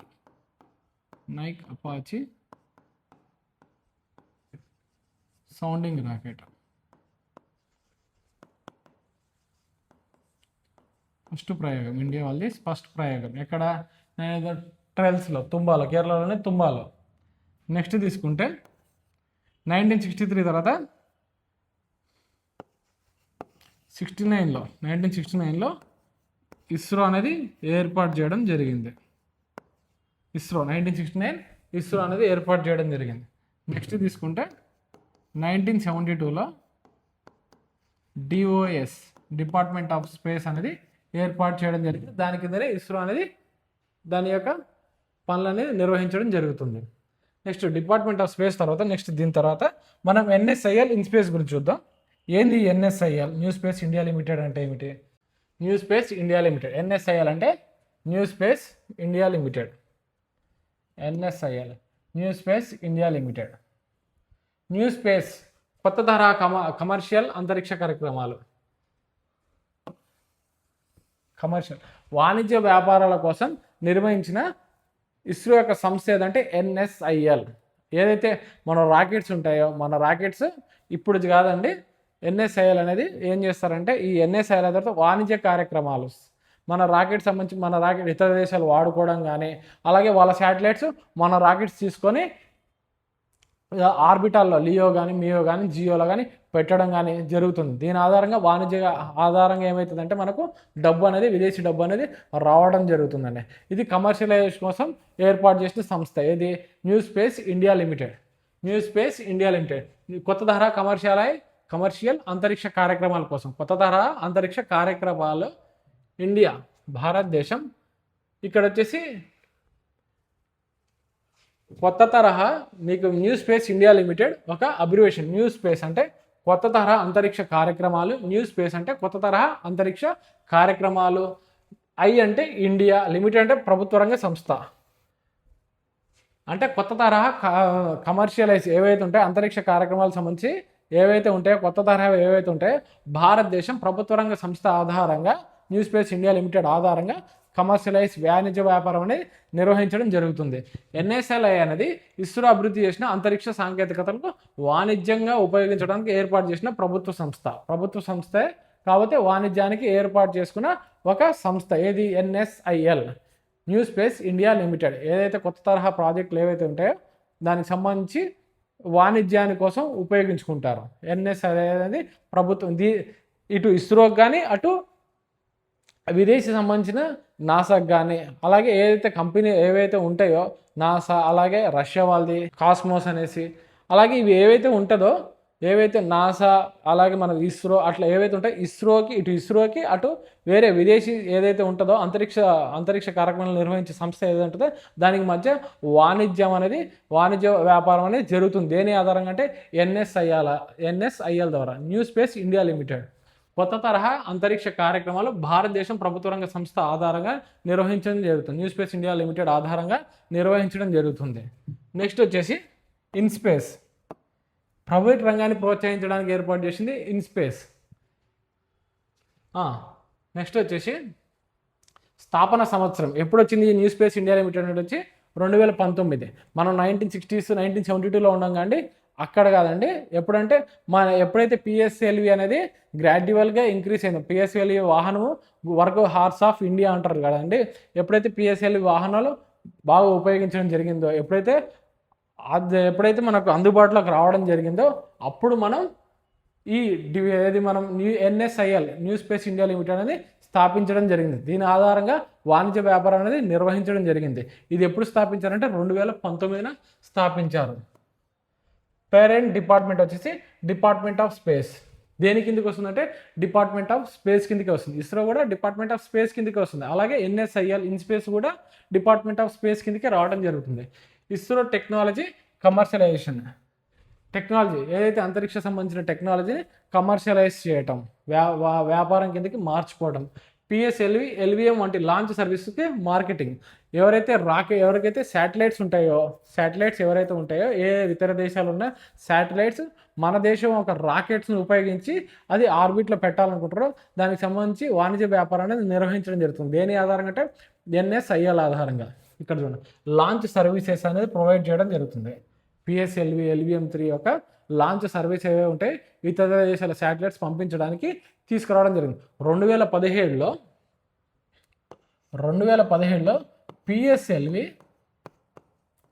PSLV సుమారు 104 ఉపగ్రహాలను తీసుకెళ్ళింది. ఇతర దేశాలవి 104 ఉపగ్రహాలు అనేది తీసుకెళ్లడం జరిగింది. ప్రపంచ రికార్డు అండి. Satellite services communication data satellite services కూడా ఇస్తుందండి. మన శాటిలైట్స్ ఏవైతే ఉంటాయో దానికి సంబంధించిన సర్వీస్ అనేది ప్రొవైడ్ చేస్తుంది ఇతర దేశాలకు. దేనికి సంబంధించింది కమ్యూనికేషన్ సంబంధించింది డేటాకి సంబంధించిన సర్వీసెస్ అనేది ఇవ్వటం జరుగుతుంది. ఎన్ఎస్ఐఎల్ వ్యాపారం ప్లస్ వాణిజ్య వినియోగం కోసం నియమించబడిన ప్రభుత్వ రంగ సంస్థలు. ఎన్ఎస్ఎల్ అయిపోయిన తర్వాత ఎన్ఎస్ఐఎల్ ఎప్పుడు వచ్చి మనకు 2019 రావటం జరిగింది. New space India Limited 2019. Parental department వచ్చి DOS department of space. Next IN SPACe వచ్చేసి Indian national space Promotion Authorisation Centre. Indian national space promotion and authorisation centre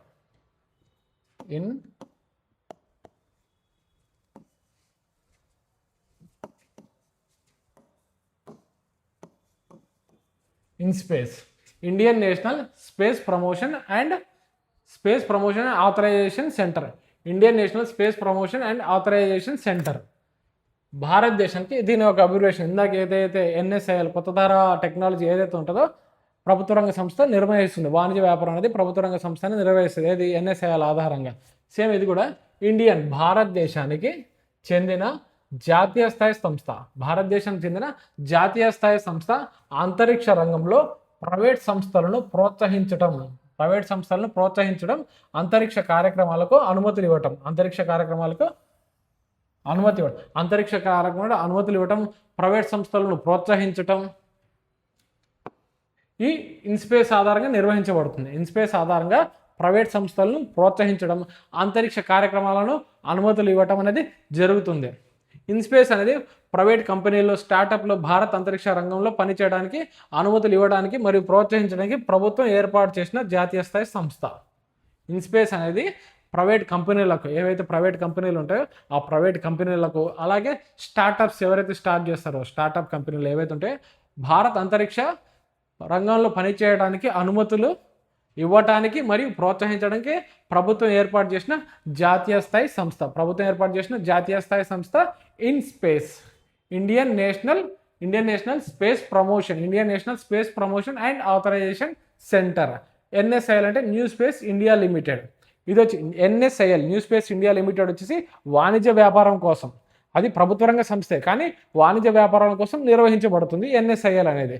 ఇక్కడ ఇన్స్పేస్ వచ్చేసి Indian national space promotion and authorisation centre వచ్చేసి మనకు ఇది private సంస్థలను ప్రోత్సహించడానికి, అలాగే అంతరిక్ష కార్యక్రమాలు ఏవైతే ఉంటాయో అవి నిర్వహించడానికి ఇన్స్పేస్ అనేది తీసుకురావడం జరిగింది. ఇది కూడా మనకు జాతీయ స్థాయి సంస్థ ప్రైవేట్ కంపెనీలు, స్టార్టప్లు ప్రోత్సహించడానికి నిర్వహించబడింది. నెక్స్ట్ ఇది వచ్చేసి మనకు ఇన్స్పేస్ వచ్చేసి 2020లో రావడం జరిగింది. ఇది కూడా డిపార్ట్మెంట్ ఆఫ్ స్పేస్ కింద, డిపార్ట్మెంట్ ఆఫ్ స్పేస్ కిందకి నిర్వహించడం జరుగుతుంది. ఇస్రోతో సంబంధం, ఇస్రో నుండి వేరు అయిన రెగ్యులేటర్ ప్లేట్ ఫెసిలేషన్ బాడీ, ఇస్రో నుంచి వేరే అయిన రెగ్యులేటర్ ప్లేట్ ఫెసిలేషన్ బాడీ. కానీ దేని పరిధిలోకి వస్తుంది? డాస్ కిందకి వస్తుంది, డిపార్ట్మెంట్ ఆఫ్ స్పేస్ కిందకి వస్తుంది. ఉద్దేశం private sector participation in Indian space sector, private సెక్టార్ని ప్రోత్సహించడం, ప్రైవేట్ వ్యక్తులను ప్రోత్సహించడానికి ఏర్పాటు చేసిందే ఈ IN SPACe, Indian national space promotion and authorisation Centre అనేది. ఓకేనా? ఇది వచ్చేసి 2020లో ఏర్పాటు చేయడం జరిగింది. అలాగే మనం తీసుకుంటే నెక్స్ట్ వచ్చేసి ఇన్స్పేస్ కాకుండా ఎన్ఎస్ఐఎల్ వచ్చేసి 2019. ఒక్కొక్కటిగా సీక్వెన్స్కి బ్రీఫ్గా చెప్తాను చూడండి. మనం స్పేస్ వచ్చేసి ఫస్ట్ 8 ఏవైతే 8 ఉన్నాయో, ఏదైతే మనకు కర్మన్ లైన్ గురించి కానీ, అలాగే గ్రావిటీ గురించి కానీ, అలాగే భూ ఆకర్షణ రాకెట్ సంబంధించిన లాంచింగ్ కానిసి, ఎస్కేప్ వెలాసిటీ గురించి కానీ ఇట్లా 8 కీలకమైన సెక్టార్స్ని కంప్లీట్ చేసుకున్నాం. 8 ఏవైతే ఉన్నాయో అవి కంప్లీట్ చేసుకున్నాం. ఎస్కేప్ వెలాసిటీ ఎంత ఉండాలి, భూ ఆకర్షణ వ్యక్తిని పారిపోయే వేగం ఎంత ఉండాలి, ఇవన్నీ చూసిన తర్వాత మనం మెయిన్ వచ్చేసి మనకు ఇస్రో ఎప్పుడు స్థాపించబడింది, దానికన్నా ముందు ఇస్రోకు ఉన్న పేరేంది? ఇంకోస్పార్ దేని కింద ఉంది? డిపార్ట్మెంట్ ఆఫ్ అటామిక్ ఎనర్జీ కిందకి ఉంది. తర్వాత ఈ ఏదైతే ఇంకోస్పార్ తర్వాతకి మనం ఏర్పాటు చేసుకుందంటే 1963లో తుంబా టెర్ల్స్ అనేది ఏర్పాటు చేసుకోవడం జరిగింది. తర్వాత మొదటి రాకెట్ లాంచింగ్ అనేది చేయడం జరిగింది. ఎప్పుడు అది 1963 నవంబర్ 21 ఏర్పాటు ప్రయోగించడం జరిగింది. ఇది వచ్చి స్నైక్ అపాచీ రాకెట్ మన రాకెట్ టెక్నాలజీ కాదండి. ఈ రాకెట్ డిజైన్ వచ్చేసి అమెరికా వాళ్ళది. జస్ట్ ప్రయోగ నిర్వహణ మాత్రమే భారత్ నిర్వహించడం జరిగింది. ఐనోస్పియర్లో అలాగే వాతావరణాల్లో ఏ విధంగా ఈ వాతావరణం అధ్యయనం చేయడానికి ఈ ప్రయోగం అనేది భారత శాస్త్రవేత్తలకు ఉపయోగకరంగా ఉంది. 1963 తర్వాత 1969లో మనకు ఇస్రో అనేది ఏర్పాటు చేయడం జరిగింది. 1969 ఆగస్ట్ 15న ఏర్పాటు చేయడం జరిగింది. దీని యొక్క చైర్మన్ తీసుకుంటే మనం వచ్చేసి మొదటి చైర్మన్ ఎవరంటే డాక్టర్ విక్రమ్ సారాభాయ్ గారు. మీకు దీని తర్వాత చైర్మన్ లిస్ట్ ఇస్తాను. చైర్మన్ లిస్ట్ తర్వాత ఒక్కొక్కటిగా చూద్దాం. నెక్స్ట్ 1969 తర్వాత 1972లో మనకు డిపార్ట్మెంట్ ఆఫ్ స్పేస్ అనేది ఏర్పాటు చేయడం జరిగింది. ఈ డిపార్ట్మెంట్ ఆఫ్ స్పేస్ కిందకి మనకు ఇస్రో అనేది రావడం జరిగింది. 1969లో ఏర్పడిన ఇస్రోకి నోడల్ ఏజెన్సీ ఫస్ట్ స్టార్టింగ్లో 1972 వరకు డిపార్ట్మెంట్ ఆఫ్ అటామిక్ ఎనర్జీ, అణుశక్తి శాఖనే ఉండేదండి. కాబట్టి 1972 తర్వాత ఇస్రో వచ్చేసి డిపార్ట్మెంట్ ఆఫ్ స్పేస్ కింద రావడం జరిగింది. ఈ డిపార్ట్మెంట్ ఆఫ్ స్పేస్ కిందకి ఇస్రోనే కాకుండా ఇంకేమేమి ఉన్నాయి? ఎన్ఎస్ఐఎల్ కానీ ఇన్స్పేస్ కానీ రావడం జరిగింది. ఇస్రో వచ్చేసి 1969లో ఏర్పాటు చేయడం జరిగింది. అలాగే ఎన్ఎస్ఐఎల్ వచ్చేసి 2019లో ఏర్పాటు చేయడం జరిగింది. ఈ ఎన్ఎస్ఐఎల్ ద్వారా మనం వాణిజ్య వ్యాపారానికి సంబంధించింది ఎన్ఎస్ఐఎల్. అలాగే ప్రైవేట్ సెక్టార్ని ప్రోత్సహించడానికి తీసుకొచ్చింది వచ్చేసి మనకు ఇన్స్పేస్. ఇది వచ్చేసి 2020లో ఏర్పాటు చేయడం జరిగింది. నెక్స్ట్ చైర్మన్ లిస్ట్ చూద్దాం. ఇస్రో చైర్మన్లు పూర్తి జాబితా సంవత్సరాలతో పాటు తీసుకుంటే ఇస్రో చైర్మన్లో విక్రమ్ సారాభాయ్ గారు ఫస్ట్ చైర్మన్ వచ్చేసి మనకు విక్రమ్ సారాభాయ్ గారు. ఈయన ఎప్పటి నుంచి ఎప్పటి వరకు పనిచేశారంటే 1963 నుంచి 1971. మీకు ముందుగా చైర్మన్స్ గురించి ఎందుకు చెప్తున్నా అంటే తర్వాత వచ్చే వెహికల్స్ గురించి, రాకెట్స్ గురించి కానీ శాటిలైట్స్ గురించి కానీ చదువుతాం. మనం చదివేటప్పుడు ఏ శాటిలైట్ ఏ చైర్మన్ గారు ఉన్నప్పుడు రావడం జరిగింది, ఏ చైర్మన్ ఉన్నప్పుడు ఏ శాటిలైట్స్ అనేది ప్రారంభించడం జరిగింది అనేది గుర్తుపట్టడానికి మీకు ముందుగానే చైర్మన్ లిస్ట్ చెప్తున్నానండి. మీరు అక్కడ కూడా మీకు శాటిలైట్స్ ఏ చైర్మన్ గారు ఉన్నప్పుడు రావడం జరిగింది అనేది కూడా రాశాను. కాకపోతే ముందుగా ఒక సీక్వెన్స్ ఆర్డర్లో మీరు చూసుకోండి. విక్రమ్ సారాభాయ్ గారు కాలం వచ్చేసి 1963 to 1971. 1963 to 1971 trials తుంబై equator launching స్టేషన్లో చైర్మన్గా ఉన్నది ఎవరు? మనకు విక్రమ్ సారాభాయ్ గారు. అలాగే 1969లో ఇస్రో కూడా మొదటి చైర్మన్ ఎవరు? విక్రమ్ సారాభాయ్ గారు. భారత అంతరిక్ష కార్యక్రమానికి పితామహుడు. భారత అంతరిక్ష కార్యక్రమానికి పితామహుడు. ఇంకోస్పార్ ఇస్రో స్థాపనలో కీలక పాత్ర పోషించారు. ఇంకోస్పార్ మరియు ఇస్రో స్థాపనలో కీలక పాత్ర పోషించిన వ్యక్తి ఎవరంటే విక్రమ్ సారాభాయ్ గారు. భారత అంతరిక్ష దృష్టిని శాస్త్రీయంగా రూపొందించారు. భారత అంతరిక్ష దృష్టిని శాస్త్రీయంగా రూపొందించారు. ఈయన టైం పీరియడ్ 8 years వరకు పనిచేశారండి. 8 years. ఫస్ట్ చైర్మన్ వచ్చేసి మనకు విక్రమ్ సారాభాయ్. టైం పీరియడ్ వచ్చేసి 1963 to 1971. భారత అంతరిక్ష దృష్టిని శాస్త్రీయంగా రూపొందించారు. ఇంకోస్పార్ ఇస్రో స్థాపనలో కీలక పాత్ర పోషించిన వ్యక్తి ఎవరు? ఇంకోస్పార్ ఇస్రో స్థాపనలో కీలక పాత్ర పోషించిన వ్యక్తి డాక్టర్ విక్రమ్ సారాభాయ్ గారు. నెక్స్ట్ చైర్మన్ తీసుకుంటే ఎంజీకే మీనన్. ఈయన కాలం వచ్చేసి జనవరి 1972 to సెప్టెంబర్ 1972. ఎంజీకే మీనన్ వచ్చేసి 1972లో మనకి ఎప్పుడైతే విక్రమ్ సారాభాయ్ అయిపోయారో దాని తర్వాత వచ్చింది ఎంజీకే మీనన్. 1972 జనవరి నుంచి సెప్టెంబర్ 1972. చిన్న కాలం మాత్రమే ఇస్రో చైర్మన్గా ఉన్నారు. విధానపరమైన మార్గదర్శకం అందించడం జరిగింది. ఎవరు? ఎంజీకే మీనన్ గారు. చాలా కొద్ది కాలం మాత్రమే పనిచేశారు. 1972 జనవరి నుంచి 1972 సెప్టెంబర్ వరకు. నెక్స్ట్ తీసుకుంటే సతీష్ ధావన్, ఫేమస్ పర్సనాలిటీ సతీష్ ధావన్. ఈయన టైం పీరియడ్ వచ్చేసి 1972 to 1984. దాదాపు 12 సంవత్సరాలు. ఇక్కడ వచ్చేసి 9 months అంటే ఇక్కడ వచ్చేసి 9 months. ఇందాక వచ్చేసి 8 years, ఇక్కడ వచ్చేసి 12 years.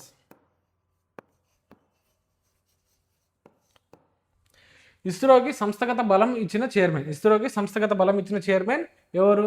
సతీష్ ధావన్ గారు. SLV-3 అభివృద్ధి. ఫస్ట్ మన రాకెట్ వచ్చేసి SLV అంటే శాటిలైట్ లాంచింగ్ వెహికల్. SLV అంటే satellite launching vehicle. Satellite launching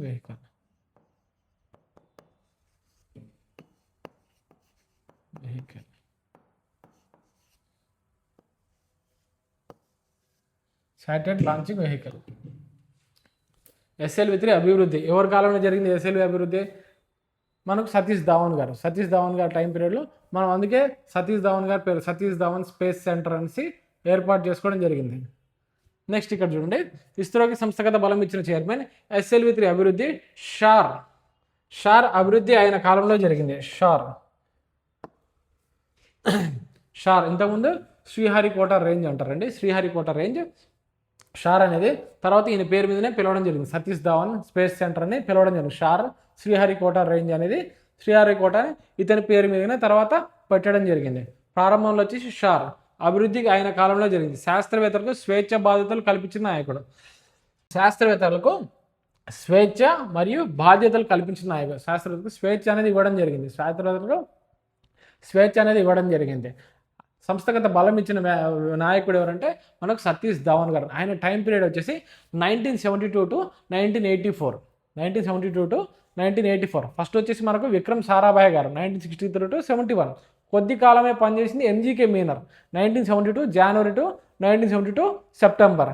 next చూసుకుంటే సతీష్ ధావన్ గారు 1972 టు 1984. ఇస్రోకి సంస్థగల బలం ఇచ్చిన నాయకుడు. అలాగే SLV-3 ఫస్ట్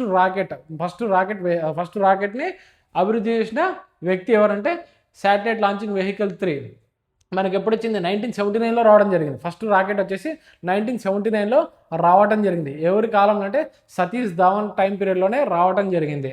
షార్ అభివృద్ధి ఆయన కాలంలోనే జరిగింది. ఇతని పేరు మీద కానీ షార్ని తర్వాత కాలంలో మనకు SDSC Satish Dhawan space centre అని పిలవడం జరుగుతుంది. శాస్త్రవేత్తలకు స్వేచ్ఛ బాధ్యతలు కల్పించిన నాయకుడు ఎవరంటే సతీష్ ధావన్. నెక్స్ట్ వచ్చేసి ఉడిపి రామచందర్రావు, UR రావు అంటారు, ఉడిపి రామచందర్రావు. ఈయన టైం పీరియడ్ వచ్చేసి 1984 టు 1994. ఇది వచ్చేసి 10 ఇయర్స్. ఇందాక వచ్చేసి 12 ఇయర్స్, ఇది 10 ఇయర్స్. భారతదేశంలో ఉపగ్రహాల యుగాన్ని బలోపేతం చేశారు. GSLV అవసరాన్ని గుర్తించి క్రయోజెనిక్ మార్గాన్ని ప్రారంభించిన వ్యూహాత్మక నాయకుడు. GSLV 1980స్లోనే మనకు 1980స్లోనే PSLV అనేది వచ్చిందండి. తర్వాతకు వచ్చేసి GSLV దానికి సంబంధించి GSLVలో ఉపయోగించే క్రయోజెనిక్ ఇంజన్ మార్గాన్ని ప్రారంభించిన వ్యూహాత్మక నాయకుడు ఎవరంటే UR Rao, Udupi Ramachandrarao. Famous personalities UR Rao garu, అలాగే సతీష్ ధావన్ గారు. సతీష్ ధావన్ గారు టైం పీరియడ్ వచ్చేసి 1970 టు 1984 వరకు.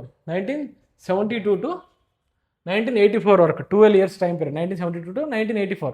1980స్లోనే మనకు 1979లోనే మనకు SLV-3 అలాగే PSLV ఇవి రావడం జరిగింది ఆయన టైం పీరియడ్లో. ఈయన టైం పీరియడ్ వచ్చేసరికి ఎవరు ఉడిపి రామచందర్రావు గారు time period 1984 to 1994 up to 10 years వరకు.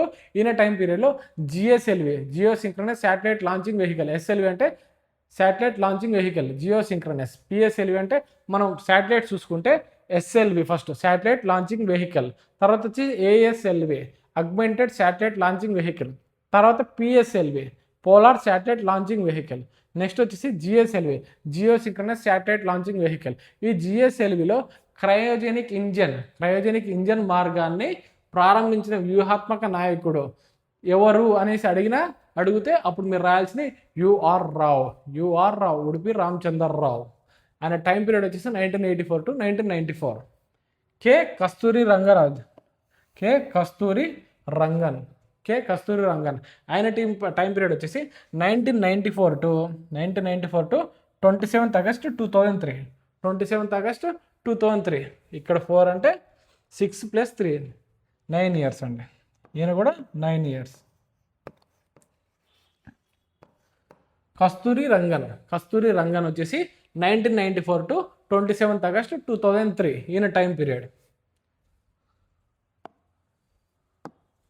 నెక్స్ట్ చూసుకుంటే PSLVని ఆపరేషనల్ వాహనంగా మార్చారు. ఇన్సాట్ IRS విస్తరణ, GSLV ప్రారంభ దశ అభివృద్ధి జరిగింది. ఎవరు టైం పీరియడ్లో మనకు PSLV ఆపరేషనల్ వాహనంగా మార్చారు? PSLV ఆపరేషనల్ వాహనంగా ఎవరు మార్చారంటే మనకు కస్తూరి రంగన్ గారు PSLVని ఆపరేషనల్గా వాహనంగా మార్చారు. అలాగే ఇన్సాట్ IRS విస్తరణ GSLV ప్రారంభ దశ అభివృద్ధి ఈయన కాలంలోనే జరిగింది. ఎవరి కాలంలో? కస్తూరి రంగన్ టైం పీరియడ్లో. నెక్స్ట్ చూసుకుంటే మాధవన్ నయ్యర్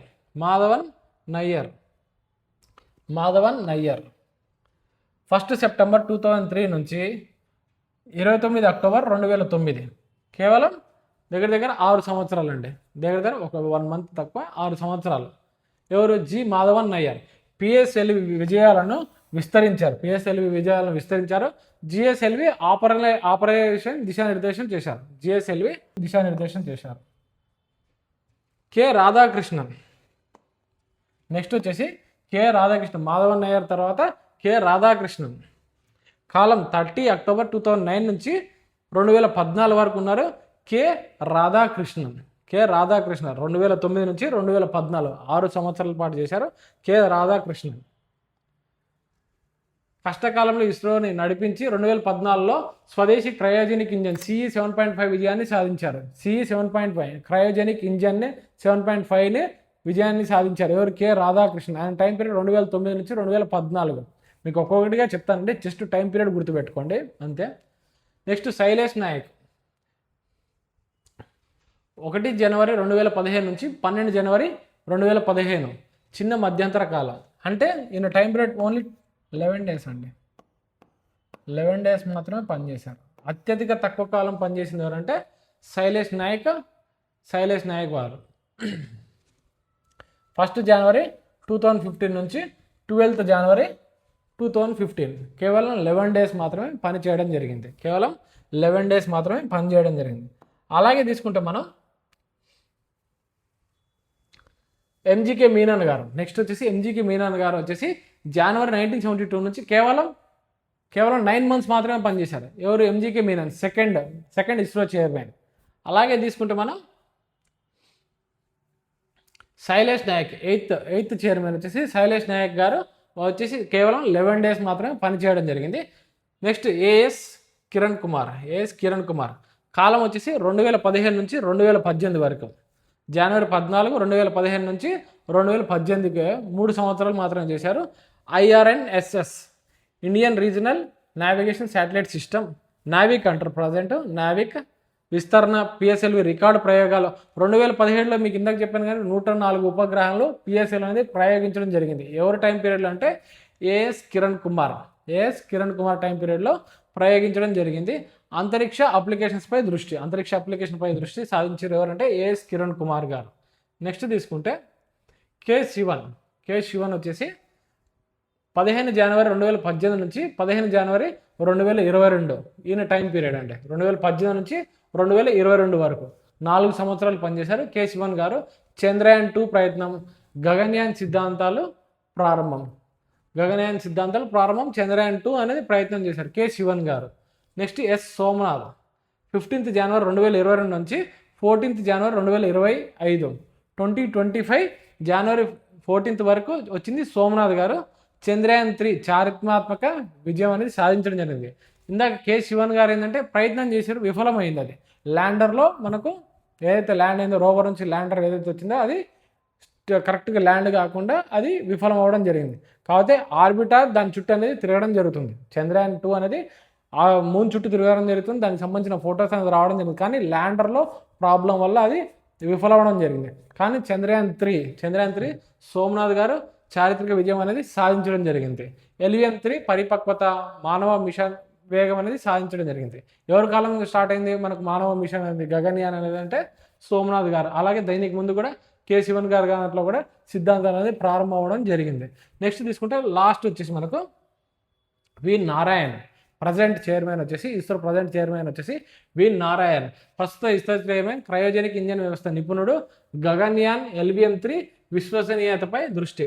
మొదటి చైర్మన్ వచ్చేసి మనకు విక్రమ్ సారాభాయ్ గారు 1963 to 1971. అలాగే దీర్ఘకాలిక సేవ ఎవరు అందించారు అంటే లాంగ్ టర్మ్ పీరియడ్ ఎవరు అందించారంటే సతీష్ ధవన్ గారు 12 years పాటు ఉన్నాడు 1972 to 1984. స్వదేశీ అదే తక్కువ తీసుకుంటే శైలేష్ నాయక్ గారు. అలాగే ఇంకోటి తీసుకుంటే ఎంజీకే మీనన్ గారు, సెకండ్ ఇస్రో చైర్మన్. స్వదేశీ క్రయోజెనిక్ ఇంధన్ కె రాధాకృష్ణ కాలం గారు. స్వదేశీ క్రయోజెనిక్ విజయం ఎవరు సాధించారంటే స్వదేశీ క్రయోజెనిక్ ఎవరి కాలంలో ఎవరు ఇస్రో చైర్మన్ ఉన్నప్పుడు స్వదేశీ క్రయోజెనిక్ ఇంజన్ అనేది సఫలం అవ్వడం సక్సెస్ అయిందంటే కె రాధాకృష్ణ గారి కాలంలో 2014లో సాధించడం జరుగుతుంది. ప్రస్తుత చైర్మన్ వచ్చి డాక్టర్ వి నారాయణ్ 2015 నుంచి 2020 నుంచి ప్రజెంట్ వరకు. ఇదండి చైర్మన్ లిస్ట్. ఇది ఒక్కొక్కటిగా చైర్మన్ లిస్ట్. వీళ్ళ యొక్క టైం పీరియడ్ అనేది గుర్తుపెట్టుకోండి. వీళ్ళ టైం పీరియడ్లో ఏ రాకెట్స్ అనేది రూపొందించుకున్నారో, అలాగే శాటిలైట్స్ ఏమేమి ప్రయోగించారో అనేది నెక్స్ట్ క్లాస్లో మనం చూద్దాం. నెక్స్ట్ క్లాస్లో మనం వెహికల్స్ ఏవైతే ఉంటాయో SLV-3, ASLV, PSLV, GSLV, అలాగే LVM-3, LVM Mark II అనేది ఈ వెహికల్స్ గురించి చూద్దాం నెక్స్ట్ క్లాస్లో. మీకు గనక మా వీడియో నచ్చినట్టయితే లైక్ చేసి, షేర్ చేసి, సబ్స్క్రైబ్ చేయవలసిందిగా కోరుతున్నాను. అలాగే మా ద్వారా వచ్చే నోటిఫికేషన్స్ మీకు ముందుగా అందాలంటే బెల్ ఐకాన్ మీద ట్యాప్ చేయండి. కంటెంట్లో ఏమైనా మిస్టేక్స్ ఉంటే మా దృష్టికి తీసుకురండి. అలాగే కంటెంట్లో ఏమైనా యాడ్ చేయాలంటే కామెంట్స్ రూపంలో తెలియజేయాల్సిందిగా కోరుతున్నాను. Thank you so much.